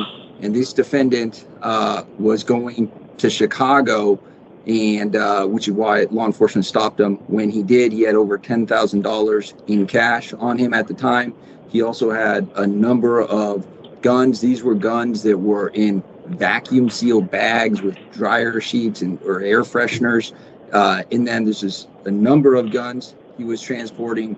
He was already not just making plans to leave the state, but he was quite literally en route when law enforcement stopped him. He also is being supervised for a conviction as a result of an out-of-state matter. On that case, the state's also asking for, well, in that one we're asking for no bond, given the fact he's already been found guilty of that offense and he's on probation. But again, he is a flight risk. Again, we're early on the investigation, but we are asking for $1 million cash bond. Thank you. All right, thank you. Before I go any further, let me just find out from the victim representative, did the victim representatives wish to be heard? Yes. Okay, oh, it sounds like your microphone is on. Okay. Oh, it's on? Yes, go ahead, sir. You don't have to say your name into the record, and tell me what you would like the court to know before I set conditions of bail or release, and I will tell you that this court does believe Mr. Walker is constitutionally entitled to bail in this case. I just try to let folks know who may not be aware of that constitutional provision. Mr. Walker, eyes front. Oh, I'm sorry. Thank you. And so the purpose of that, Mr. Walker, is to prevent any implication of potential intimidation or of alleged victims. They have the right to speak without that. Okay. And so the fact that you can see into that room is something that was not supposed to occur. In fact, if you shut the outer door, that may reduce the light in that room. But Mr. Walker, I'm not accusing you of doing that, but I don't permit that in my court hearings. Okay? All right. So just for the victim representative, I believe Mr. Walker is constitutionally entitled to bail. The court will be required to set that bail amount. I just try to let people know that in case they want to ask for the person to be held without bail in a case like this. I can definitely understand why a person might make that recommendation, but I believe the court's not legally able to do it. So go ahead, sir. What did you want to say? Yes, this is Kendall Pride, Kendall's father, and I just wanted to say, you do what you see fits best. If he deserves a bond, give him a bond. You got to be held accountable. All right, thank you, sir. Is there anybody else who wanted to be heard? I thought there might be one other person. Yeah, his uncle's here. That's done? Okay. Will you go ahead and mute the microphone so they're or I'm sorry, did we have another person? No? Okay. We're going to mute the microphone. I just want to make sure I'm not cutting off anybody who wants to talk. Okay. No. Will you hit the mic just to make sure it's off? Okay. I have no sound. Thank you. All right. And I would... Oh, he does want to speak? Okay. We're going to unmute you. Okay, we hear you. Please go ahead. Don't get scared now. Don't get scared now. I'm sorry, I can't really make that out, and it sounds like the person may be trying to address the defendant. If that's true... Can I look? No. I'm sorry. That person, whoever that was, I did not understand what you were trying to say. And what you're allowed to address the court on is what the court should do with respect to conditions of bail or release. Does that person want to say anything of that nature? No, ma'am. All right, then thank you. We're going to go ahead and mute the microphone again. Before you mute it, can I just get the name of that second speaker? Sure. Who was that, please? It's on the victim forms. We sent over 2 impact statements. They're both the victims. Okay, just one second. One's the uncle and one's the father. One is the uncle? Yes.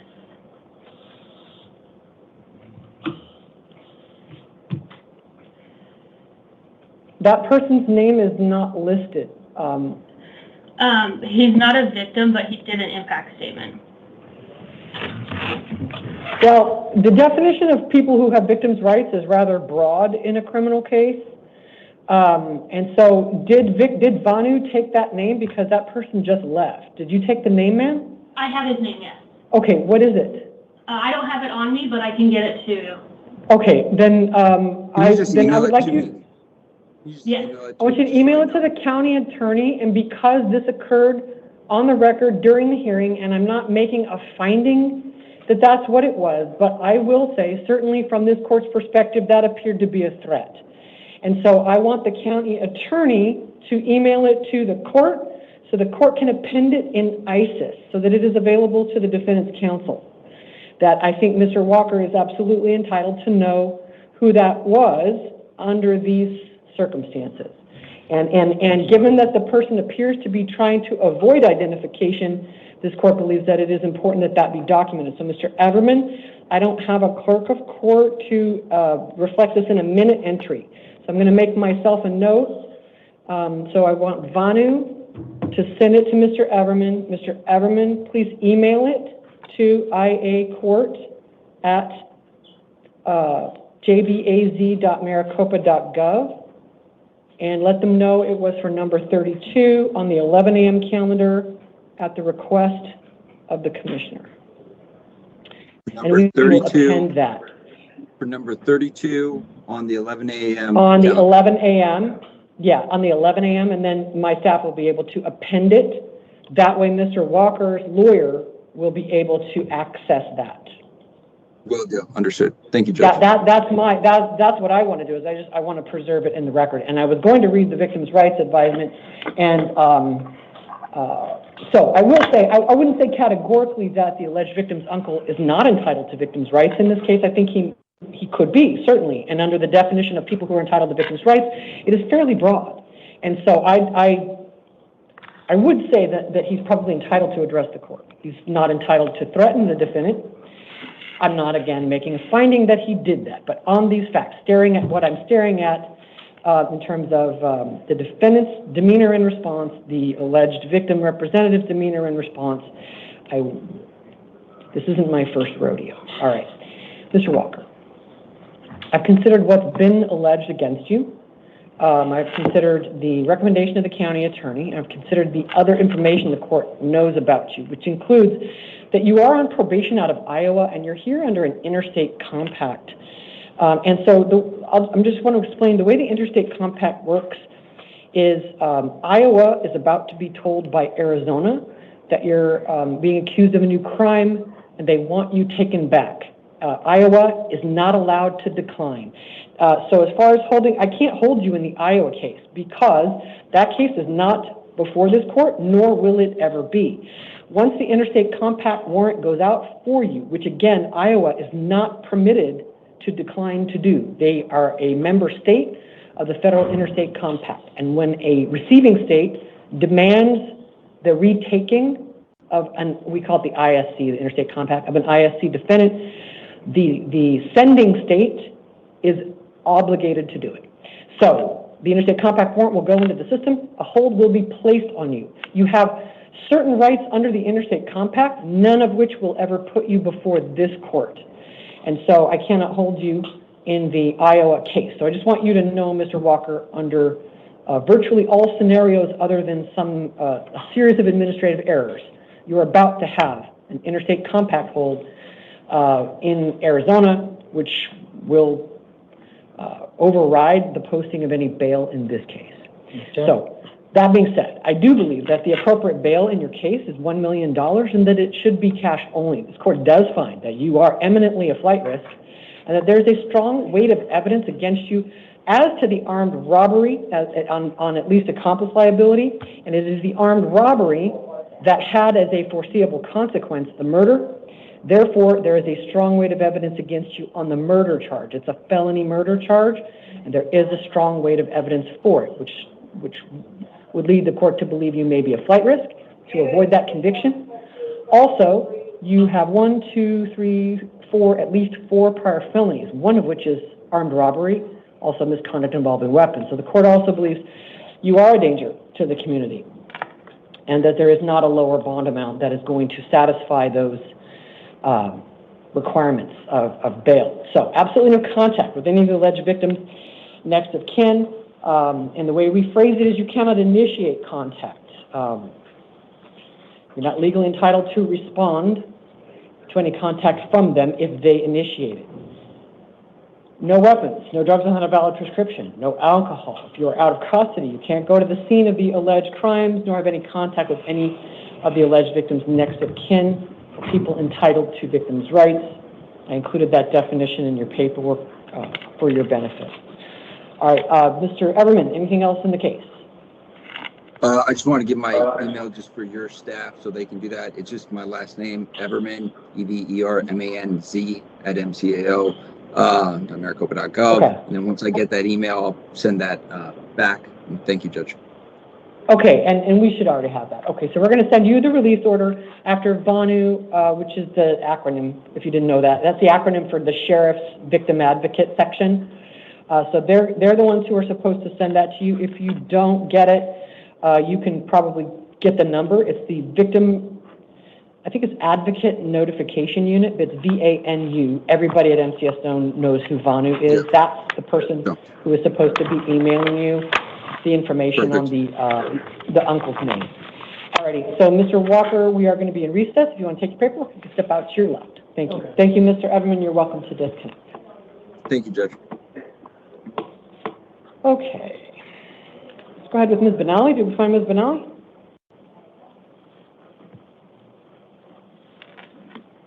And after that, I need Alexis Castro-Gomez to please go to the chair. All right. Hello, ma'am. Can I have your full name and date of birth? Alicia Benali, 9406. Okay, thank you. You're here on two matters. One's a new case and one is an arrest warrant in an older case. In the new case, you were booked in on a new allegation, which is armed robbery, a Class 2 felony. There is probable cause for that, and I am appointing a lawyer to represent you. Your next court date in this new case, let's see if I can put it together with the older case. I can. So I'm going to give you the court dates together in a moment. The older case is now been formally charged. It's one count of aggravated assault against a law enforcement officer. That's a Class 5 felony.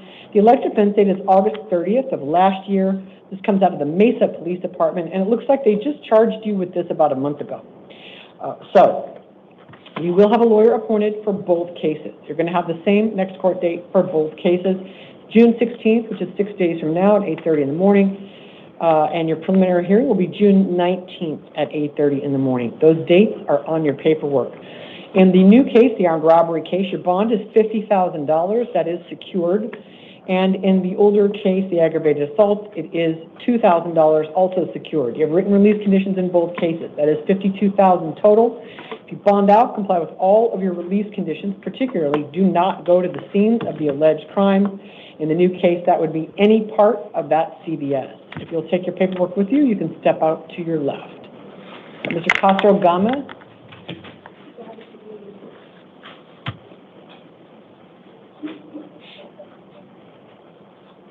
Hello, sir. Can I have your full name and your date of birth, please? Alexis Castro, July 11, 1993. All right, thank you. You're here on two things. One is a warrant from Pinal County Superior Court.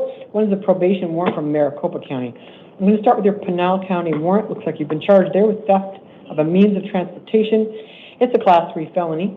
This warrant was issued on June 4th of this year, and I'm going to give you a court date in Pinal County of June 13th at 8:30 in the morning, which is 3 days from now, and I think that's in Florence. The address is going to be on your paperwork.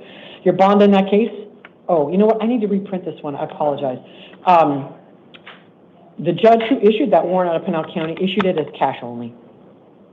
I inadvertently did it as secured, but he very clearly issued it as cash only. So I'm affirming that bond amount. It is $25,000 cash only, which means dollar for dollar. If you do post that, do not go to the scene of the alleged crime. Obviously, $25,000? $25,000 cash only. From Pinal County? I'm sorry? From Pinal County? From Pinal, correct. Yes, and that's the case I'm talking about right now, Pinal County. It is theft of means, Class 3. On June 4th, which was 6 days ago, they issued a warrant for your arrest. The Pinal judge ordered a $25,000 cash bond. I am affirming that. If you don't post it, Pinal County sheriffs have to come and get you from Maricopa. If you do post it, you need to be there in 3 days, or you will lose your bond money, and they will issue another warrant for your arrest. No contact with any victim in the case or any co-defendant. No weapons, no drugs, no alcohol. Call your Maricopa PO within 72 hours if you do bond out. Now, you also are here on a probation violation warrant issued here in Maricopa County 8 days ago, June 2nd, 2025. That alleges that you violated terms 3 and 5 of your probation. You'll get a copy of that petition from your lawyer. I'm appointing a Maricopa lawyer for you in this probation case. Pinal will give you a lawyer when you get to Pinal County. All right, in this Maricopa case, your revocation, arraignment, and possible disposition hearing is June 17th, 1 week from today, 8:30 in the morning, and you have a $500 secured appearance bond and written release condition. That is on top of the Pinal County bond. Everything is on your paperwork. If you take your paperwork, you can step out to your left. Thank you. Mr. Frey or Fry, Chad Fry? Yeah, he's dressed out. I think he might be the sleeping guy in the way back. Yeah, I think that's him in the orange. Fry. All right.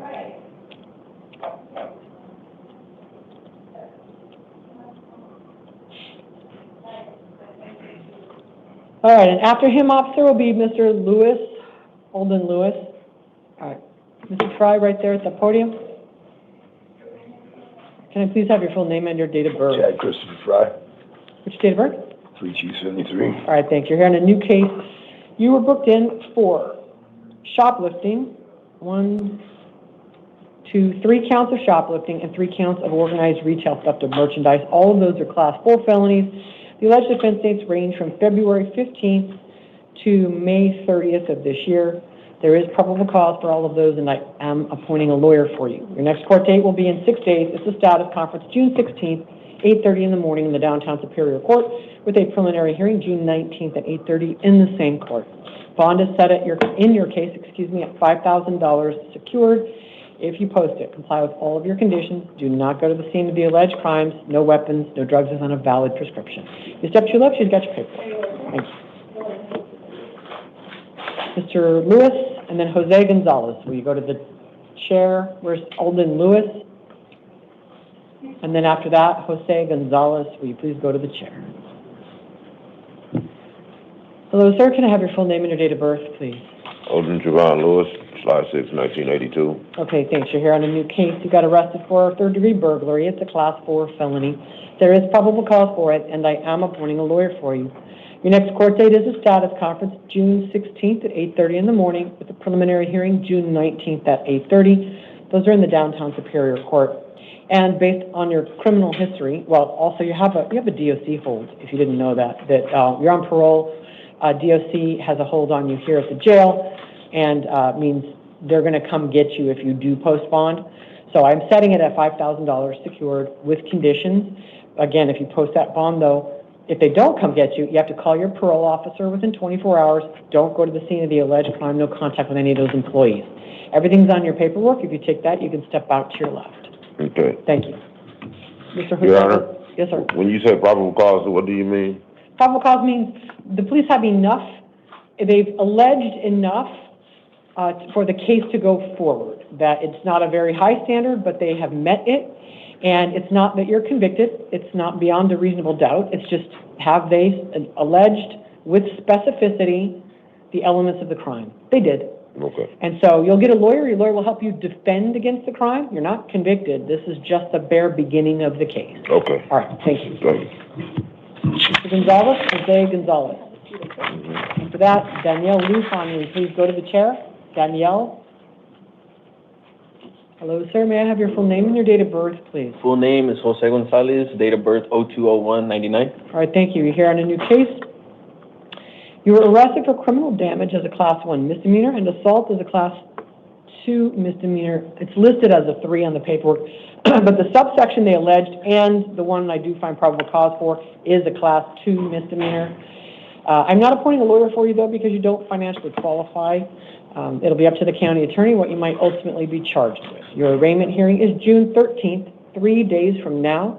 in the Arrowhead Justice Court. The address is on your paperwork. Okay. Based on the fact that you were recently convicted of a domestic violence offense against the same person, the details of which are in my order, and the fact that the police allege they have a very strong weight of evidence against you in this case, which would be video, bail is set in your case at $2,500 secured. Pretrial services release is not an option in this kind of case. Bond is. You may not live where the alleged victim lives. You have to find another place to stay. You have 24 hours. Sorry. You have to bring proof of change of address to your next court date. And you may not have any contact with the alleged victim without a further court order for any reason. If you cannot arrange to have no contact with her at your workplace, then you may not work at that location while the case is pending. I'm not sure what you do there. I'm not sure what she does there. But if your work brings you into contact, you are in violation of this order, which at a minimum is a misdemeanor. If you are arrested for any single act that is harassment, if probable cause is found, you could be booked on that as a felony. I put the statute in your paperwork so you can look it up. One text could be booked as aggravated harassment, which is a felony. I don't know if that will disqualify you from your current job. I don't know what your job is at the hospital. But many types of jobs at hospitals, being under any kind of felony indictment means they're going to fire you or at least suspend you. I hope that is a check on your behavior because you came through here less than 2 months ago. Same victim.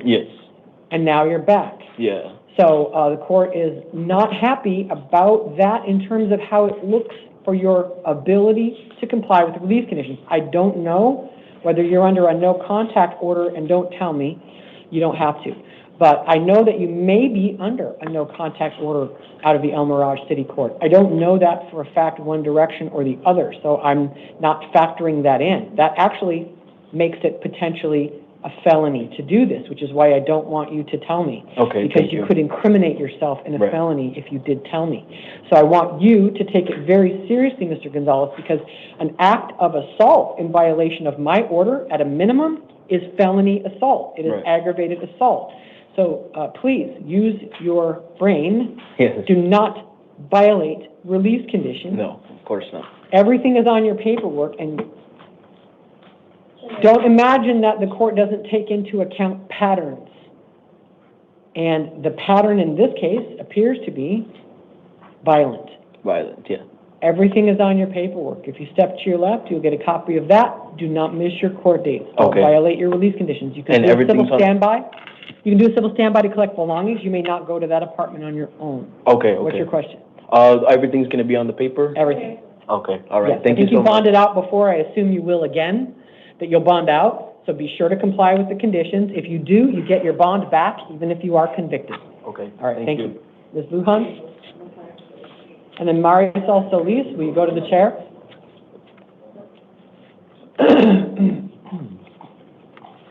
Hello, ma'am. Can I have your full name and date of birth? Danielle Marie Lujan, 3994. All right, thanks. You're here on 6 matters. I'm going to start with your probation warrants. There are 4 of them. You're on probation in 4 separate felony cases, and there were petitions to revoke your probation filed in all 4 cases on September 9th of 2024. Those petitions allege that you violated terms 3 and 5. Specifically, that you absconded immediately after being reinstated to probation on June 13th of 2024, so almost exactly 1 year ago. I am appointing a lawyer for you in all 4 of those probation cases. Your next court date there is June 17 at 8:30 in the morning, which is 1 week from today. In each of those 4 cases, your bond is $4,000 secured. In each case, it's $1,000 secured, so $4,000 total. In the Youngtown City Court, there's a warrant issued for your arrest in a DUI case. It is a Class 1 misdemeanor. This is a probation violation warrant issued December 3rd of 2024 out of the Youngtown City Court. Your arraignment, I got to reprint this. I'm sorry, I thought it was Justice Court. I did the wrong kind of lawyer. So that's 27, which is Youngtown. Her Youngtown case, I need to reprint that one. All right, so I just appointed the wrong kind of lawyer. You're only entitled to a lawyer in the Youngtown case if you don't post bond. Then you'll have a lawyer to help you with the bond because you've already been convicted in that case. So I am appointing a lawyer in the event you don't post bond. Your bond is $500 secured. Your court date there is June 16th at 9 in the morning. We're going to get it reprinted. So that brings your total bond to $4,500 secured. Now, you also came in on a new case. The allegation is theft of a means of transportation, a Class 3 felony. I am appointing a lawyer for you. I'm giving you court dates of June 25th at 8:30. That's a status conference. June 27th at 8:30 for a preliminary hearing. But you are otherwise released in the theft of means case because the police did not provide enough information to support probable cause. It does not mean the case is dismissed. It just means you're entitled to be released. So I'm not giving you any bond, nothing in the theft of means case. I'm giving you a lawyer and 2 court dates, but no additional bond. Everything I've just told you is on your paperwork. Again, your total bond is $4,500, and you've got court dates in all 6 cases. So don't miss them. If you'll step to your left, she'll give you that paper. Ms. Solis, Marisol Solis, and then Jaime Ponce, will you please go to the chair? Hello, ma'am. Can I have your full name and date of birth? Marisol Solis, November 9, 1979. Okay, thanks. You're here on a probation warrant and a new case. Starting with your new case, you were arrested for possession of narcotic drugs, a Class 4 felony, drug paraphernalia possession, a Class 6 felony, resisting arrest passively, which is a Class 1 misdemeanor, and obstruction of justice by the refusal to provide a true name, that is a Class 2 misdemeanor.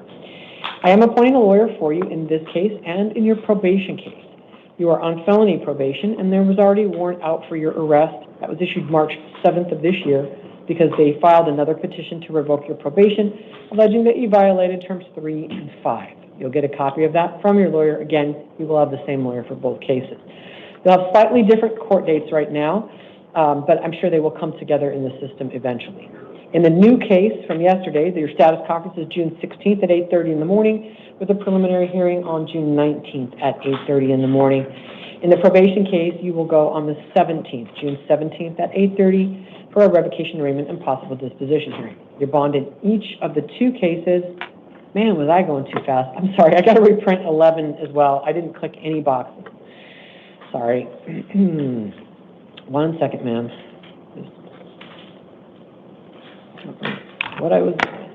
Okay, so that's the probation one I'm reprinting. Okay, so $1,000 bond in each case for $2,000 total. If you bond out, be sure to comply with all of your written release conditions and call your PO within 72 hours. We just need to reprint one of those. We'll send it out to you if you please go sit out there. Yeah, thank you. Mr. Ponce, and then Joseph Casados, will you please go to the chair?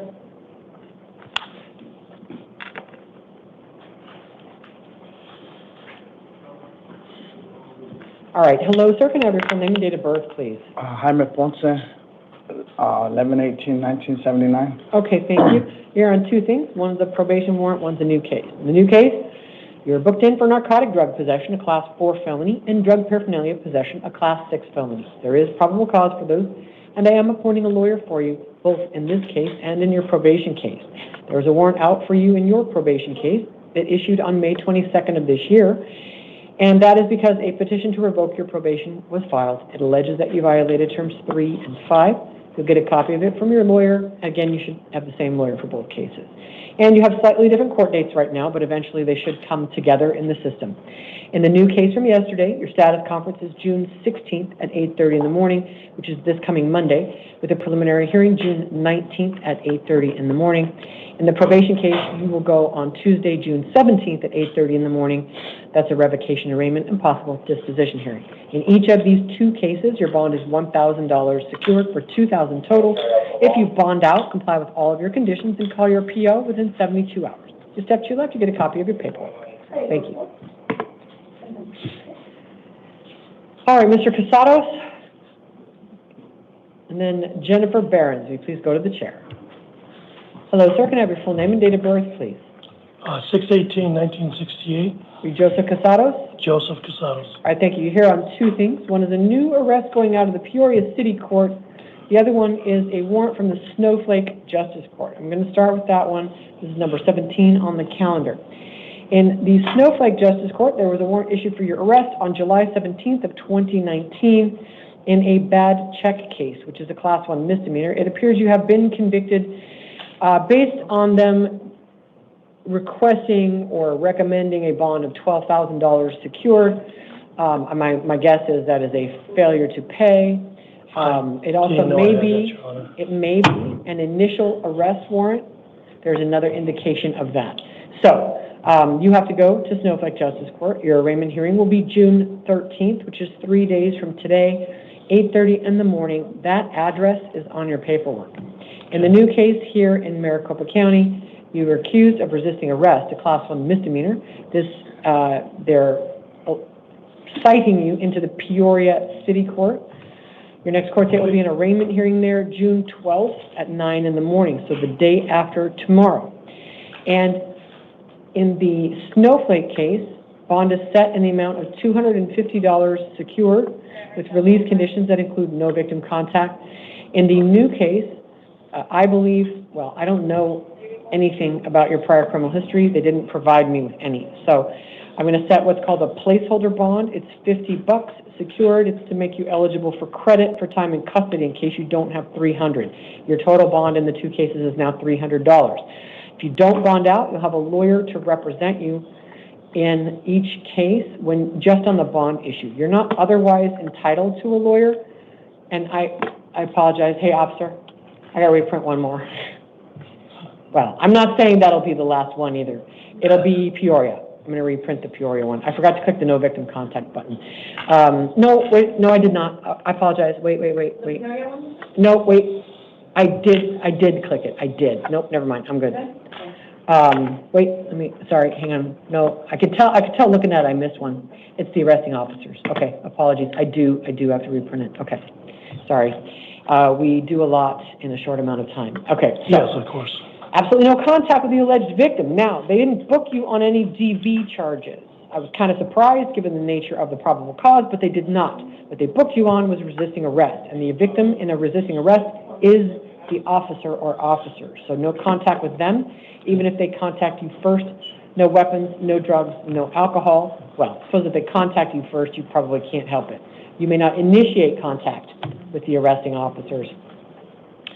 And I've clicked the order of protection button because that was very much the context of your arrest. I don't know if you're under an order of protection or not. But if you get served with one, you are to comply with it. If you don't get served with one, that doesn't matter. So everything's on your paperwork. We just need to reprint that one. I was confused on the bond, ma'am. On the bond, it was $350 to bond out? Correct. No, it's $300 flat because it's $250 in Snowflake, $50 in Peoria. So $300 flat, and I can pay that now? Correct. You can self-bond. If you talk to the DOs after court about how one goes about doing that. Self-bonding. But we just need to get it reprinted. And I'll warn you, Mr. Casados, if they booked you on a felony, I probably would have given you a bond. They absolutely alleged PC for felony resisting. They did you a favor when they booked you for misdemeanor. I don't know why it's not up to me. I don't even care. I'm just trying to warn you. In the context of these DV cases, and then you get a resisting arrest and all of that, you are flirting with bond. You come back on DV and that kind of things and potentially violating orders, etc. But I'm dealing only with what they booked you for. I'm just trying to give you a piece of life advice. They absolutely could have booked you for a felony, and they still can. So if you get out, something happens. They can pull this back from Peoria City as long as you haven't taken a guilty plea. They can pull it back and they can send it downtown to the county attorney's office for a felony charge.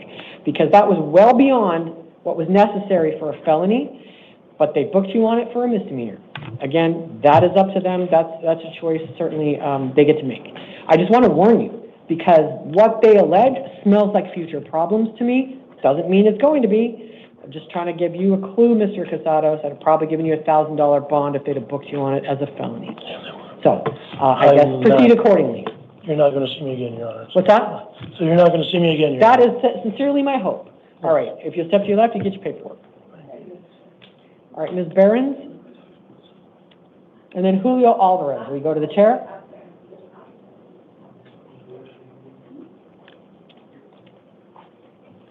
Hello, ma'am. Can I have your full name and date of birth? Jennifer Louise Behrens, 10/11/79. All right, thank you. You're here on two things.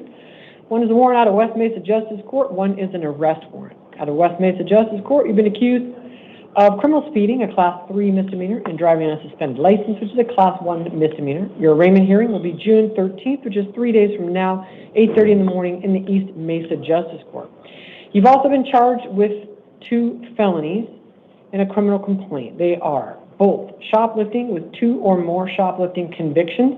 Those are both Class 4 felonies. The first one is alleged to have occurred December 26th of 2024. The second one, January 5th of 2025. Again, each a Class 4 felony. This comes out of the Scottsdale Police Department. I am appointing a lawyer for you. You'll get a copy of the charges and the police reports from your lawyer. Your status conference will be June 16th at 8:30 in the morning. That is 6 days from now. And a preliminary hearing June 19th at 8:30 in the same court. The address will be on your paperwork. In the Justice Court case, this court affirms the $500 secured appearance bond that was set by the judge who ordered it. And in the arrest warrant case, the new shoplifting felony, I'm going to just set a placeholder bond. It is $50 secured because the way we do these things, you would have qualified for release on your own recognizance in the felony case in the absence of the bond in the misdemeanor case. So it's $550 secured. If you bond out, comply with all of your written conditions. Do not miss your court dates. We take that very seriously, and everything else is on your paperwork, except your left. Your Honor, I don't understand where those theft charges are coming from because they were dismissed, and so I talk to your lawyer. What that means is. But I don't have $550 to bail out, and my daughter's graduating, and I can't miss that. I'm sorry. Ma'am, I'm sorry that on your record you have more than just these misdemeanor FTAs. They allege that you have another misdemeanor FTA pending out of San Marcos Justice Court in Chandler and the Gilbert City Court. You were straight up released on your own recognizance out of this court. You failed to appear. Your Honor, may I please explain? Wait, no, please let me explain. Please, I was just here, and I called each one of those courthouses, court that morning, Friday morning. They said you said you would come in, and you did not. They held the warrant for you. They did. They waited for you. No, and I have. I've contacted them again, and I told them I haven't been able to make it. The only reason why is, please hear me out, Your Honor. Please hear me out. Is because every time I go to court, I have a gentleman named Jason Thompson who will not leave me alone. He keeps showing up at every court I have, so I can't get to the court. I don't know who to contact, and I don't know what to do. He's been at this courthouse waiting for me. He's been at every other court hearing waiting for me. And so whenever I get a court date and he knows about it, he finds me. And I can't have him find me. Ma'am, you need to swear out a criminal complaint for that.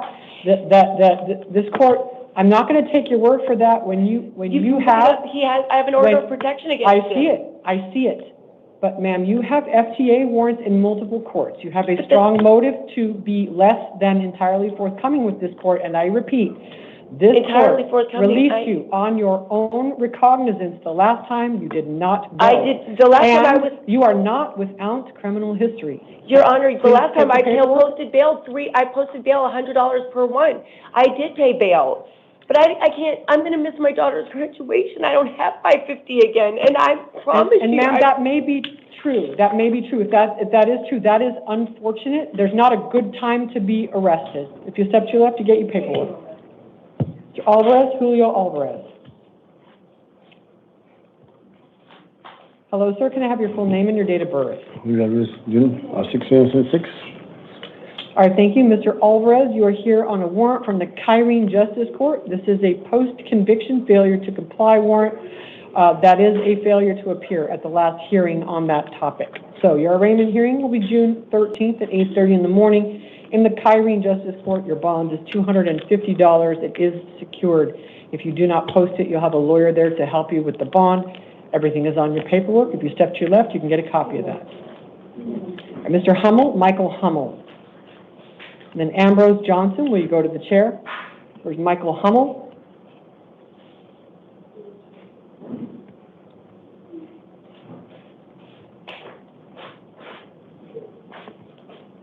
Hello, sir. Can I have your full name and your date of birth? Michael Charles Hummel, 02-2496. Thank you. Here in a new case, you got arrested for possession of narcotic drugs, a Class 4 felony, and drug paraphernalia possession, a Class 6 felony. And Yeah, those are new allegations. So the court does find probable cause for them. I am appointing a lawyer to represent you. Your next court date will be a status conference June 16th, 6 days from now, 8:30 in the morning in the downtown Superior Court with a preliminary hearing June 19th at 8:30. According to pretrial services, you have warrants out for you in your probation case, and so that you're awaiting a page 2 arrest, meaning you have to come back. Do you have a way to check and see if we got it? This is Hummel. We'll look and see that way. You don't have to wait 3 hours or more to come back on that one. But I'm going to set what's called a placeholder bond. It's $50 secured. Don't post it until you know what the outcome is in your probation case. You may or may not get bond in the probation case. And if you do get bond, you need to know how much it is before you try to post or call a bail bond. So it's $50 in this new case. And I can tell you what your likely bond is in the probation. Give me a second, because I'll be able to see what was issued out of probation. And then do you see it yet? They just haven't done it yet? Yeah. All right. So your bond is likely to be low in the $250 to $500 range, but it won't be me who sees you, so it's up to the person who sees you. But again, you need to wait to get that total from it. All right, everything's going to be on your paperwork for this case if you step to your side. Mr. Johnson? Ambrose Johnson. And then we'll be ready for Mr. McElrathbey. Hello, sir. Can I have your full name and date of birth? Ambrose Leon Johnson, December 18, 1981. Okay, thanks. Mr. Johnson, you were arrested in a new case on 2 allegations. The court does find probable cause for third-degree criminal trespassing, which is a Class 3 misdemeanor. I did not find probable cause for purposes of this hearing only on the drug paraphernalia allegation because the police didn't provide enough support for that as drug paraphernalia. You can talk to your lawyer about that. I am appointing a lawyer for you, but there is probable cause in the criminal trespass. So your next court date will be a status conference in 2 weeks, which is June 25th at 8:30 in the morning in the downtown Superior Court. Your preliminary hearing will be June 27th at 8:30 in the same court. And you're going to be released on your own recognizance. Just don't go back to that location wherever it was you were arrested there on Camelback, and no contact with the arresting officers. Everything else is on your paperwork, okay? If you step to your left. Yes, ma'am. Good luck. Thank you. Sure. Mr. McElrathbey?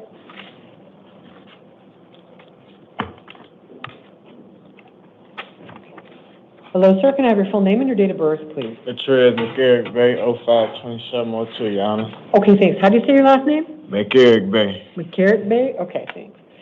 All right, you're here on a warrant from, I believe, the state of Illinois. Yes, ma'am. Looks like on, sorry, the printing is really small on these. January 29th of 2024, there was a warrant issued for your arrest out of Cook County on a weapons offense, a weapons felony. So you have extradition rights here in Arizona. That's different than in an Arizona-based case. So there are 4 basic rights. I'm going to tell you what they are, and then I'm going to tell you if you wanted to waive those rights and agree to go back to Illinois, what happens then. So did you get the card, the extradition rights card that we gave you at the start of the hearing? Yes, ma'am. Okay. So that is the extradition waiver if you wanted to do that. If you want to do that, I can take your waiver. I have to ask you some formal questions and establish that you understand your rights, but I could take your waiver. That will start a 30-day clock running against Illinois. It starts the day after you waive. So if you waive today, it'll start June 11th. Illinois will have 30 calendar days to come and get you. If they don't, you get released, but the warrant stays active in the national system, and you can be arrested on the identical warrant the next day if you don't do something about it in Illinois. So that's the waiver plan. It's 30 days, you get held no bond, and you just wait to see if they come and get you. Now, importantly, in your case, you need to know that their 30 days will stop if you end up having any Arizona charges or holds. Based on the probable cause statement for Mr. Walker, you may well end up with some Arizona charges. I don't know. That's not up to me, and I don't know the status of their investigation. But I just want to warn you that if you did, then the Illinois clock would stop. You have to deal with your Arizona case, and then Illinois clock will start over on day 1. But you get held no bond the whole time. If you waive, you never get bond in that Illinois case until you're entitled to just be completely released if they don't come and get you. So it's a 30-day It's 30 days. It can't be extended, except if you end up with an Arizona charge or hold. So that's if you waive. If you don't want to waive, you want to play the float, see what happens, or try to postpone. These are your rights in an extradition proceeding. First, you have the right to have an extradition hearing within 90 days after today, and that cannot be extended. Within 90 days, they have to give you an extradition hearing. Second, as part of that, the state will have to get a governor's warrant literally signed by the governors of each state and present those governor's warrants to the court in Arizona to show that they complied with the federal law. So those are the governor's warrants. Your third right is to hire a lawyer at your own expense to represent you in the extradition case. Extradition is not a criminal case, it's a civil case. So you have to hire your own lawyer or represent yourself. Lastly, under Arizona law, you have the right to bail. Illinois issued this as a no bond warrant, but their laws are likely different. I didn't look them up. Yeah. Under Arizona, unless we are sure that it is a post-conviction warrant, meaning parole or probation, unless we're sure it's post-conviction, our law says you are entitled to bail. Doesn't mean it's a small bail. And on these facts with your criminal history, if you do not waive bond today, you will be on the 90-day clock, and I am going to set bail in the amount of $100,000. It is cash only, dollar for dollar. You could post that bail and be out of custody while the Arizona extradition proceedings are happening. You have to come to all of our court dates in the extradition case, or we will keep your bond money and issue an Arizona warrant for you right on top of the existing Illinois warrant. Okay, any questions for me before I ask you what you want to do? So, I apologize. So more of it all is, well, from your understanding, I currently don't have any Arizona charges. Right. Now I don't see any, but it doesn't mean something's not about to hit the system or might hit the system within the 30 days. So if you waive, you convert to no bond, you don't have any more court hearings in the Illinois case, because this will end the extradition hearing, the extradition case. If you waive your right to an extradition hearing, there is no extradition case. You just wait 30 calendar days to see if Illinois comes to get you, and you're not allowed to get out while you're waiting. But if in the middle of that 30 days, an Arizona case lands at the jail, if they get notice, bang, you've been accused, or there's a warrant out for you, or whatever it is, the clock stops, you deal with the Arizona matter. It could be a criminal speeding ticket. Whatever it is, if it's criminal, it stops the clock, and you have to deal with it. And then, at the end of that case, however it ends, which could be you're acquitted, it's dismissed, or you're convicted, at the end of that case, Illinois' clock will start over on day one. But you will never have been given bail in the Arizona case, in the Illinois case, the entire time, because you waive extradition. When you waive extradition, we hold you no bond. If you don't waive, if you go on the 90-day clock and say, I'm going to head down the path toward my extradition hearing, that's when I'm going to give you a bond, $100,000 cash. But if you give up your right to the extradition hearing, I must hold you no bond. Because, they don't let people agree to go back and then get out and run around and potentially flee. So it is your choice. I can't give you legal advice. I can just tell you what will happen or answer questions if it's unclear. So you've got two. If you don't want to choose, that's fine. I'm going to put you on the 90-day clock because that's your right. You have the right to the 90-day hearing. You have the right to bail. I'm just going to give you your rights and we can be done. You'll go back to court June 23rd, because I'm going to set your first hearing in extradition court. There's going to be at least two before your actual extradition hearing. I'll just set the first one and give you the bond. It's June 23rd at 1:30. And then if you're not able to postpone, or for whatever reason you want to change your mind and waive, you can waive on the 23rd, and then the waiver clock will start the 24th. If you waive today, the waiver clock starts the 11th. That's the essential difference. So only you can decide, what you want to do. It's 30 days no bond if you waive, 90 days with $100,000 cash bond, and further court hearings if you don't waive. I like the waive. Okay. Go home. Then I have to ask you some questions to establish that you do know the rights you have before I ask if you want to give them up. So, did you read the waiver paperwork we gave you? That's the card. That's what you'll be signing. Did you read it?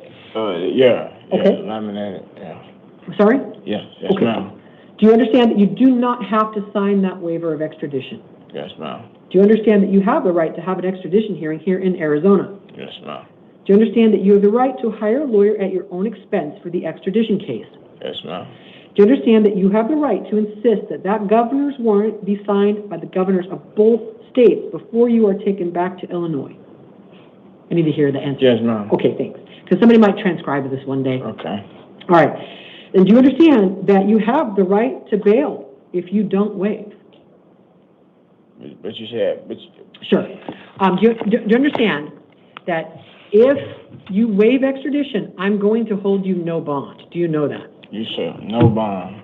But if I come up on extra charges, I'm coming back anyway.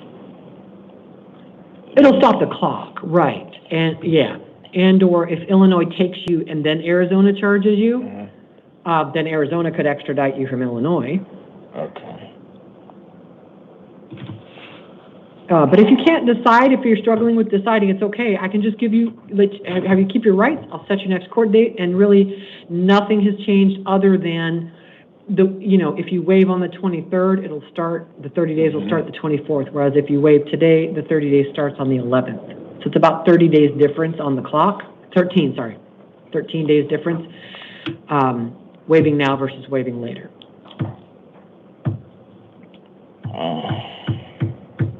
So waive, no bail, no bond. Right, waive, no bail. If you don't waive, I'm going to give you another court date and set bail. If you do waive, I'm not setting any more court dates because that will end the extradition case. I don't want to waive. No? Okay. All right, I'm going to set the bail as noted. Your court date is June 23rd at 1:30 p.m. All right, we're going to get that printed up for you. We'll send it out for you. All right, thank you. All right. All righty, then. I do want to clear now because I should have two people left, one male, one female. And then, officer, I've got Jason Mulder and Aisha Smith as house called, and I saw Smith isolated for refusing orders, Mulder isolated for alleged bizarre behavior. Is that correct? All right. Then I do find it could pose a risk to them or others if they were physically brought to court for their initial appearances today. So I will go conduct those in-person, in-house immediately following this recording, and I will advise Jason Mulder, born 5/13/84. He's here on a probation warrant in his Class 6 felony probation case, and I am appointing a lawyer for him. There was a petition to revoke filed. I'll let him know he'll get a copy from his lawyer, and it alleges that he violated terms 3 and 5. His next court date will be June 17 at 8:30 to revocation or imminent possible disposition hearing in the downtown probation court, and I'm currently planning to affirm the bond that was set, which is $500 secured, plus written conditions I will go over with him. Is Aisha Smith, born 3/5/94, was arrested on new allegations of second-degree burglary, Class 3 felony, and obstruction of justice by the refusal to provide a true name, which is a Class 2 misdemeanor. There is probable cause for those, and on the burglary, I'll just note that I found that the allegation of taking a shower was, at a minimum, a theft of services. So there's probable cause for those, and I am appointing a lawyer to represent her. Her next court date will be a status conference June 16th, 8:30 in the morning in the downtown Superior Court with a preliminary hearing June 19th at 8:30 in the same court. The court is currently inclined to set bail in the amount of $2,000 secured in that case. With written conditions I will go over with her. But if anything changes after I conduct those initial appearances in-house, my final written order will reflect the court's ultimate decision. It is not the court's intention to update the recording. Okay, we're just going to give it 1 second, and then I'm going to do Ms. Dotz's case. And then we can let counsel know he'll be next. All right, and so, hey, officer, I'm going to do Dotz first, and then if you can let the defense attorney know he'll be next. Okay, thanks. You can go ahead and come in, Ms. Dotz. All right. Ma'am, can I have your full name and date of birth? Teresa Dotz, October 21st, 1988. Okay, thanks. You're here on 3 things. We'll start with the new arrest. In the new case, you were booked in on 1 allegation of reckless child abuse. It's a Class 5 felony. That's why I waited to do your hearing until the end, because sometimes other inmates can give problems to people back in custody who have been accused of this type of offense. So it was only for your safety. Thank you. So that's the allegation, and the court does find probable cause, and I am appointing a lawyer for you in this case. It'll be the same lawyer that you have for your older cases. In number 12 and 13 on the calendar, there were warrants issued for your arrest. Number 12 is the pending case. It's May 9th, 2024 was the date of the warrant. You've been charged in that case with abduction of a child from a state agency. It's a Class 4 felony, and this was a status conference a year ago, May, that you missed. So I'm going to put that, I'm going to be able to put those hearings together.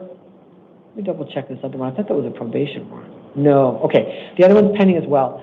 Number 13 is also pending.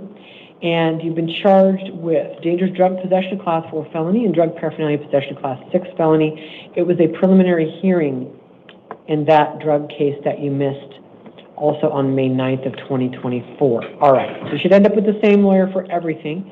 I am going to give you 16, 19. So I'm just going to check something with my staff. On 13, I think, because obviously the cases were not at the same stage. I think on 13 we're supposed to set it directly for prelim, aren't we? So if you look at the warrant on 12, I'm just going to mute myself for a second. On 12, it looks like it was a status conference, but on 13, it was a prelim. So I think we could do prelim on the 16th with the status conference, or the 19th. We should just set it for a prelim on the 19th and dump the status conference. All right. My clerk's going to look at that. She's super experienced, and she'll know. And procedurally, it's not going to make any difference to you. So we just want to get the court date sorted out because it saves us getting change requests later. All right. Now, in the new case, because there's probable cause for a new felony, while you have any open and pending felony case, you're not legally eligible for bail today. I have to hold you for a bail hearing. I suspect that may have happened to you last year with the timing of those two other cases, but I must give you a bail hearing and hold you no bond today. So what I'm going to do is set numbers 12 and 14 for a status conference on June 16th, which is 6 days from now, 8:30 in the morning in the downtown Superior Court. And I'm setting a preliminary hearing in all three cases for June 19th at 8:30 in the morning, unless my staff tells me otherwise. And then in the new case only, the child abuse case, I am setting a bail hearing for you the afternoon of June 17th, which is 1 week from today, 1:30 p.m. That is an evidentiary hearing on the subject of bail eligibility. So as I tell people, you may or may not be found eligible for bail on the 17th, but you are not eligible today. So you're held without bond in number 14. In number 12 on the calendar, that's the child abduction. Bond is set at $5,000 secured. And in the drug case, which is number 13 on the calendar, that's $2,500 secured. So that $7,500, it does come with written release conditions, but you shouldn't try to post those bonds if you're still being held in the new case, because you wouldn't actually get out, and you should be able to see your lawyer on the 16th. They'll explain to you what's going to happen at the bail hearing on the 17th. And let me just double check with my clerk. Do you think we should change it to prelim? Yeah. Okay. So, officer, we're just going to change the one that is the dangerous drug case. That's the one I need to swap out. We're just going to set that directly for prelim. But you'll have the same lawyer for everything, and as you probably are aware, when you're in court on a couple of cases, you could also do things on the third. So, all right, go ahead and have a seat. And actually, are you going to take her out, or it's okay? Both gender, it's probably okay. Yeah, but is it? What do you think, safety-wise? Different gender? Is it? Yeah, no, it's just more the hearing of it.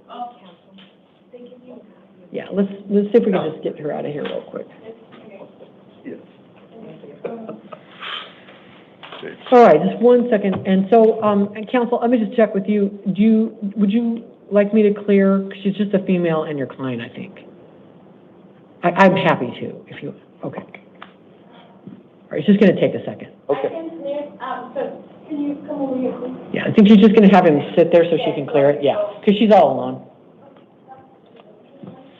They did some schedule shifting, and I'm fairly sure day shift got the short end of that stick.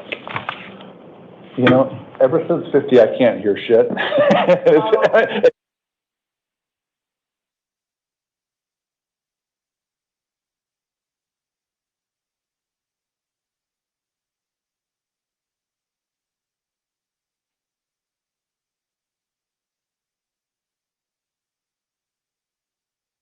Just because of echo. For the old man, thank you. Well, I will tell you for free that significant research shows that's a huge difference. Significant research shows that a large contributing factor to early onset dementia is the lack of hearing aids, because your brain pathways start to atrophy as a result. And there is significant research on that, which I may or may not have conducted for my own reasons. You know, So- I tell my wife that, and now I'm gonna have no more excuses. Yeah, well. To get seen.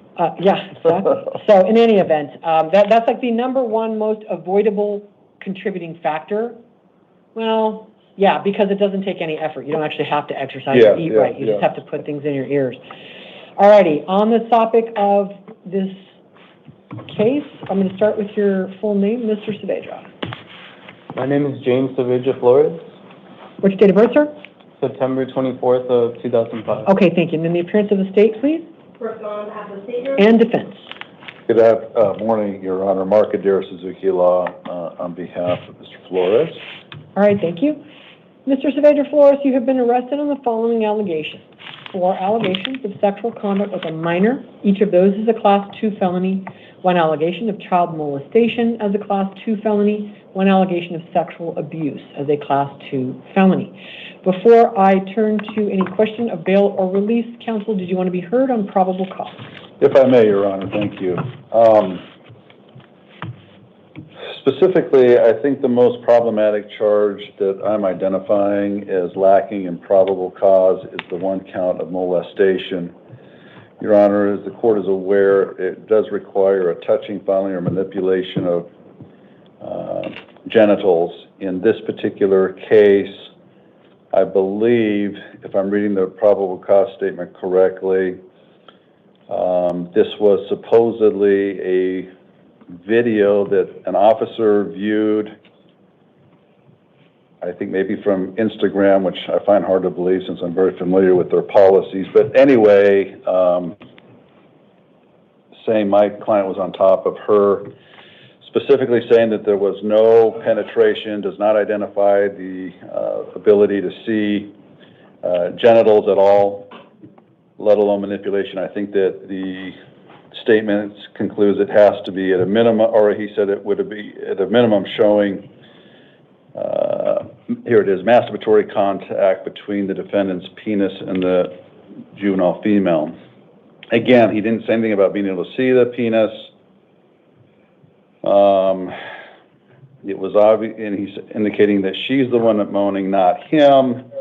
I think that when you look at the statutory requirements for molestation, there's just no evidence or even statement that there was touching, fondling, or manipulation of the genitals. So for that reason, I don't believe there's any probable cause for the 1 booked count of molestation. Sorry, go ahead. I thought you were done. Sorry, go ahead. With respect to the 1 count of sex abuse, again, as the court I'm sure is fully aware, that requires the touching, fondling, manipulation of female breast. I know that the allegation here is that the victim is under the age of 15, so consent is not an issue. But again, I believe, if I'm reading this correctly, that was discovered in a trove of, large collection of photos located in the hidden folder of my client's cell phone. Again, Judge, I don't see any description here of saying that, while he talks about hickeys, it doesn't say anything about being able to identify the female. In this particular case, and for that reason, I would say that I just don't know if that is relating to this particular victim, and at that point, whether age or other photos from other female breasts, I just don't know. So I think the probable cause statement on that one is weak. As with respect to the 4 counts of sex conduct, we know that requires oral contact or penetration or masturbatory contact with genitals. I believe that the most I can see here is that we've got apparent admissions by the defendant and maybe by the victim in this case through the forensic interview, although there's no reference that this officer was at the forensic interview and how he got this information. I just read it as it must have come out of that forensic interview, again, because I do these cases. But anyway, it's not clearly delineated there, but again, I think this court is well aware that a defendant's admissions all alone without some sort of corroborating evidence is never going to be sufficient with respect to meeting that, again, statutory requirement of having oral contact, penetration, or masturbatory conduct. It sounds like they have, it says 2 videos are in evidence, and it says we have photos, but again, it doesn't specifically talk about any of those, it doesn't talk about genitalia at all, either male or female. So for those reasons, I think for sure, I would say that there's not a sufficient PC on the molest. I think it's unclear on the sex abuse as well as the sex conduct. The statement in the probable cause statement is we have videos detailing a sexual relationship is in evidence, and that was all in quotes. Again, no specifics, but a sexual relationship is not the element that is required to be proven or identified for those particular charges that he's been booked into custody for. So that's my issues with the probable cause part of it. Okay, and let me go to the state. Let me focus you in, counsel. As things stand right now, the court is inclined to find probable cause for 2 counts of sex conduct with a minor, that is oral sex, once in each direction based on what is alleged, and the sexual abuse. Not for purposes of this hearing, the remaining 2 counts of sex conduct with a minor, nor the child molestation. So we focus your argument on those, please. Thank you, Your Honor. In regards to the additional 2 counts of sexual conduct with a minor, and I potentially could be misremembering the Form 4, but my understanding was that both Mr. Flores and the victim had made statements regarding sexual intercourse that occurred, and I think on multiple times between the victim and Mr. Flores. I think that the standard definition of sexual intercourse would certainly meet the statutory definition for sexual conduct with a minor. So I do think that there's probable cause for all 4 counts. In regards to the sex abuse allegation, again, my recollection is that the Form 4 indicated that the victim's face was visible in at least one of the photos, and I think specifically referenced the photo regarding the victim's breast, but again, I could be wrong about that. Additionally, in regards to the charge for molestation, the implication, I would agree with counsel that I do think that the report says that in the video, the Form 4 says in the video that you could not see penetration. I don't know that it says there was no penetration. I think it's implying that the video, there appeared like there was penetration, or at least that there was contact between Mr. Flores' genitals and the victim's genitals. At least I think that's the implication in the Form 4. So I think that there is sufficient, and again, it's probable cause, which is a very low standard, but I do believe that there is enough information for the court to find probable cause on all the arrested charges, Your Honor. All right, and so I'm going to just conclude it there, and I didn't say this at first, Mr. Adair, you may be aware, but I usually just take the police statement as the state's, presentation of their case. Understood. I just skip straight to defense, but they have the burden, so that's why I usually let them go last. Now, having looked at it very closely and considered everyone's arguments, I'm going to be cautious, and also I know the police could have been much more specific than they chose to be. They allege that the victim said while together they had sexual intercourse within the last several days and previously while living with him. Then in a separate sentence, they say she identified that she had performed oral sex on the defendant and he had performed oral sex on her within the time frame of their relationship. He then essentially is alleged to have admitted to reciprocal oral sex. Those all could have been the same two instances. And so as far as just multiplying it out to a third and fourth instance, the police have been insufficiently specific for the court to do that. All of those could have described the same two instances. So, and could a court validly find probable cause for more than that? Yes, I believe a court could. I also note the allegation that in the video, the alleged victim is supposed to have made a reference to why did you take it out or something like that, which then, yes, that was the allegation, is evidence of potential penetration. Also, on these facts, I do actually, I am going to find probable cause for the child molestation because there is more than just a scintilla of evidence that there was masturbatory contact, and that's the video. So in terms of the proving whether that was genital to genital contact, that is a fact question, but this court does believe that this is probable cause. Also on the sex abuse, hickeys on the breasts, and they do say the juvenile female's breasts leaving bruise marks, often referred to as hickeys. So I think that is PC for the sex abuse. So just for purposes of this hearing, the court does not find probable cause on 2 counts of sexual conduct with a minor, class 2 felony. They do find probable cause for everything else. And Mr. Saavedra, as your lawyer will tell you, as he said, probable cause is not a high standard. Maybe she said it. It's not beyond a reasonable doubt. It is considerably below that. It's not even preponderance of the evidence. So, but the police have, or the state has made it across the line for that. Mr. Adair, I didn't look at your NOA. Is it for the whole case or just limited? It looks like it's limited. This is a limited appearance, so yes, I think, Judge, there's an abundance of caution to appoint counsel. Obviously, if we're fully retained, we'll do a substitution. Okay, so Mr. Saavedra, I am going to appoint a lawyer for you, just in an abundance of caution. You are absolutely entitled to hire the lawyer of your choosing, and so the public defender will happily withdraw if you do that. Now, let's turn to the question of bail or release conditions, starting with the state. Thank you, Your Honor. The state's asking for a $500,000 cash-only bond, and if Mr. Flores is able to post that, we'd ask for electronic monitoring as is required by statute, no contact with any minors, and no internet use. These requests are based on the nature of the charges. He allegedly had repeated sexual contact with a 14-year-old girl and harbored her for several days. Additionally, there are allegations that he filmed the sexual contact he had with the victim.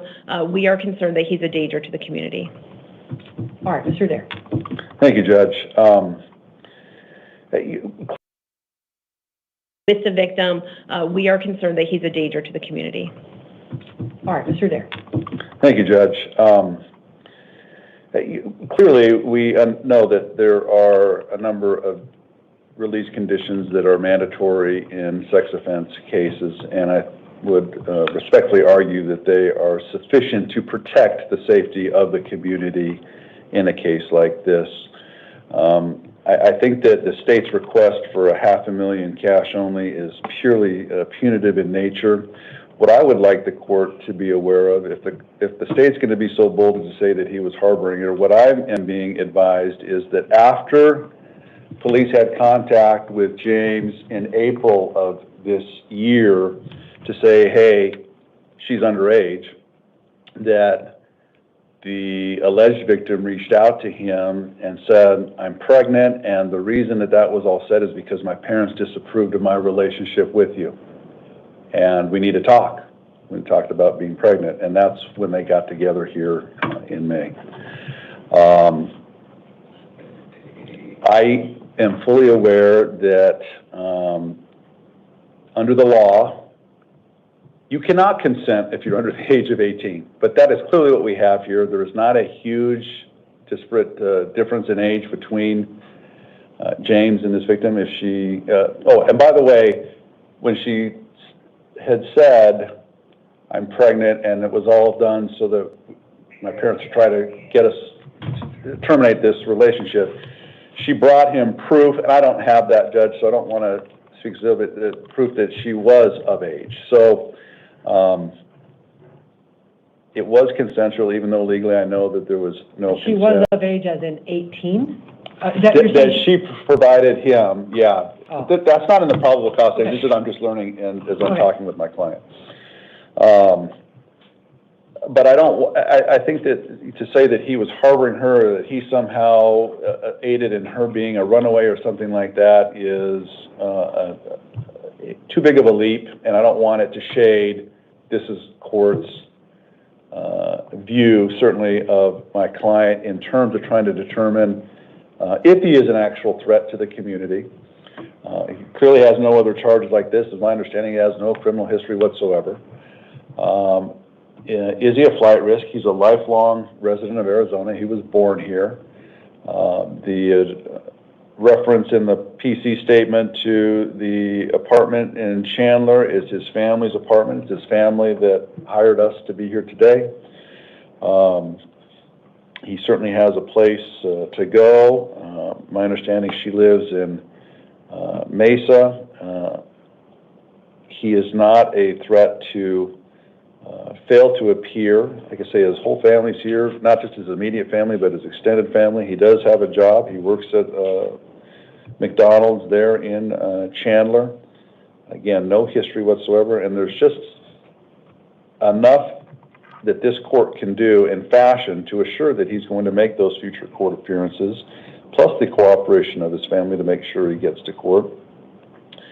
I think that $500,000 cash only, again, is just nothing more than designed just to keep him in custody. My respectful suggestion is that a bond is probably appropriate. Again, my experience, I don't want to misrepresent. You see me here many times at these hearings. But $25,000 secured bond is more than enough. It shows the financial stake that he has to put into it, but as well as the ankle monitor, and this court could impose curfew. There's just a number of things this court can do to fashion a release order that would assure, again, the safety of the community, certainly the safety of this particular victim. I've certainly impressed upon him the seriousness of these booked charges, and that would be my respectful request, Your Honor. All right, thank you. Mr. Saavedra, I've considered what's been alleged against you, your lack of criminal history, and I'm going to double check. I think you have a lack of juvenile history also. Well, none that was reported to me, so I presume that is none. And the statements of both counsel here in court. It's this court's decision that the appropriate bail in your case is $100,000 secured. That means you can use a bail bondsman. And I base this on a variety of factors. One of them is the court is very concerned about the possibility of victim or witness intimidation. So I do want to be very clear, Mr. Saavedra, you are not allowed to respond if the alleged victim contacts you first. That is in no way permission to violate the court order. You are obligated to ignore it. And you can certainly tell your lawyer that it happened, but otherwise you are to ignore it. Absolutely. The court is very concerned about that. The court is concerned that, despite the lower age difference in your case, it's not none, it's not nothing, and I believe it is still prison mandatory if convicted as currently alleged. You're a long way from that.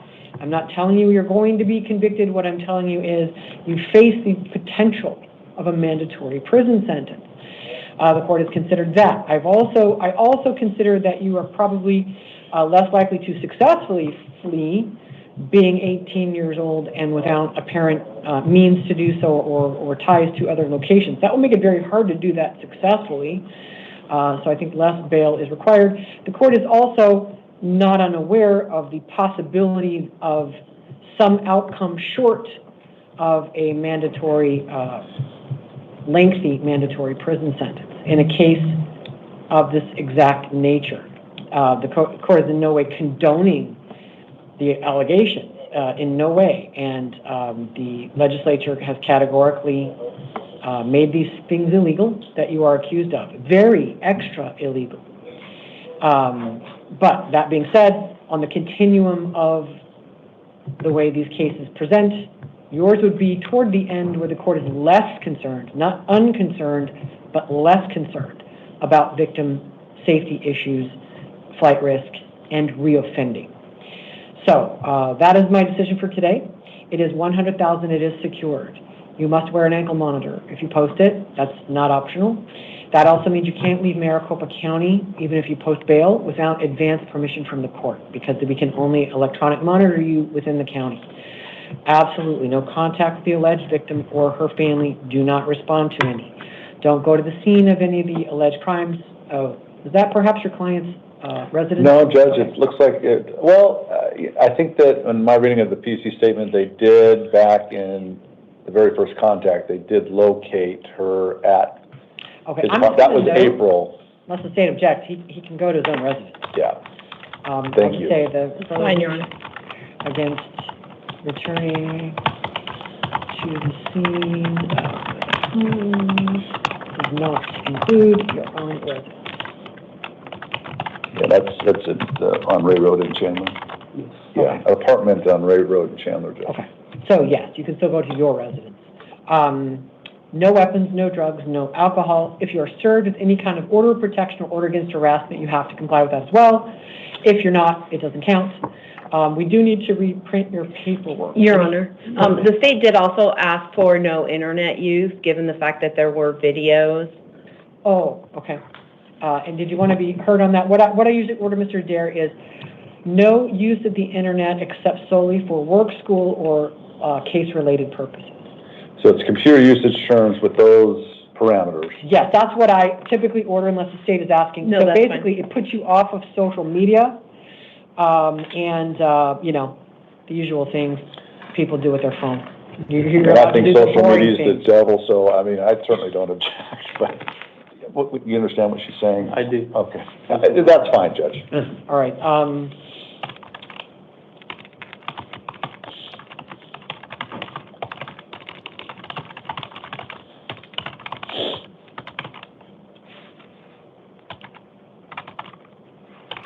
Okay, so say, except for purposes strictly related to work, school, or legal matters. So you can go to your lawyer's website, you can look at the court website, you can look at your employer's schedule online, or whatever you have to do online for, and if you're in school, which is never a bad thing, you can do your schoolwork. All right. Anything else from either side? No, Your Honor, thank you. Then we're going to be in recess, and we're going to get that printed for you. We got to reprint it. I did a few things, and we are going to be, we're done. All right, thanks. And anybody looking for the house call record on this recording? I made it approximately 15, 20 minutes ago on this recording. All right, we are in recess. So you're going to get some paperwork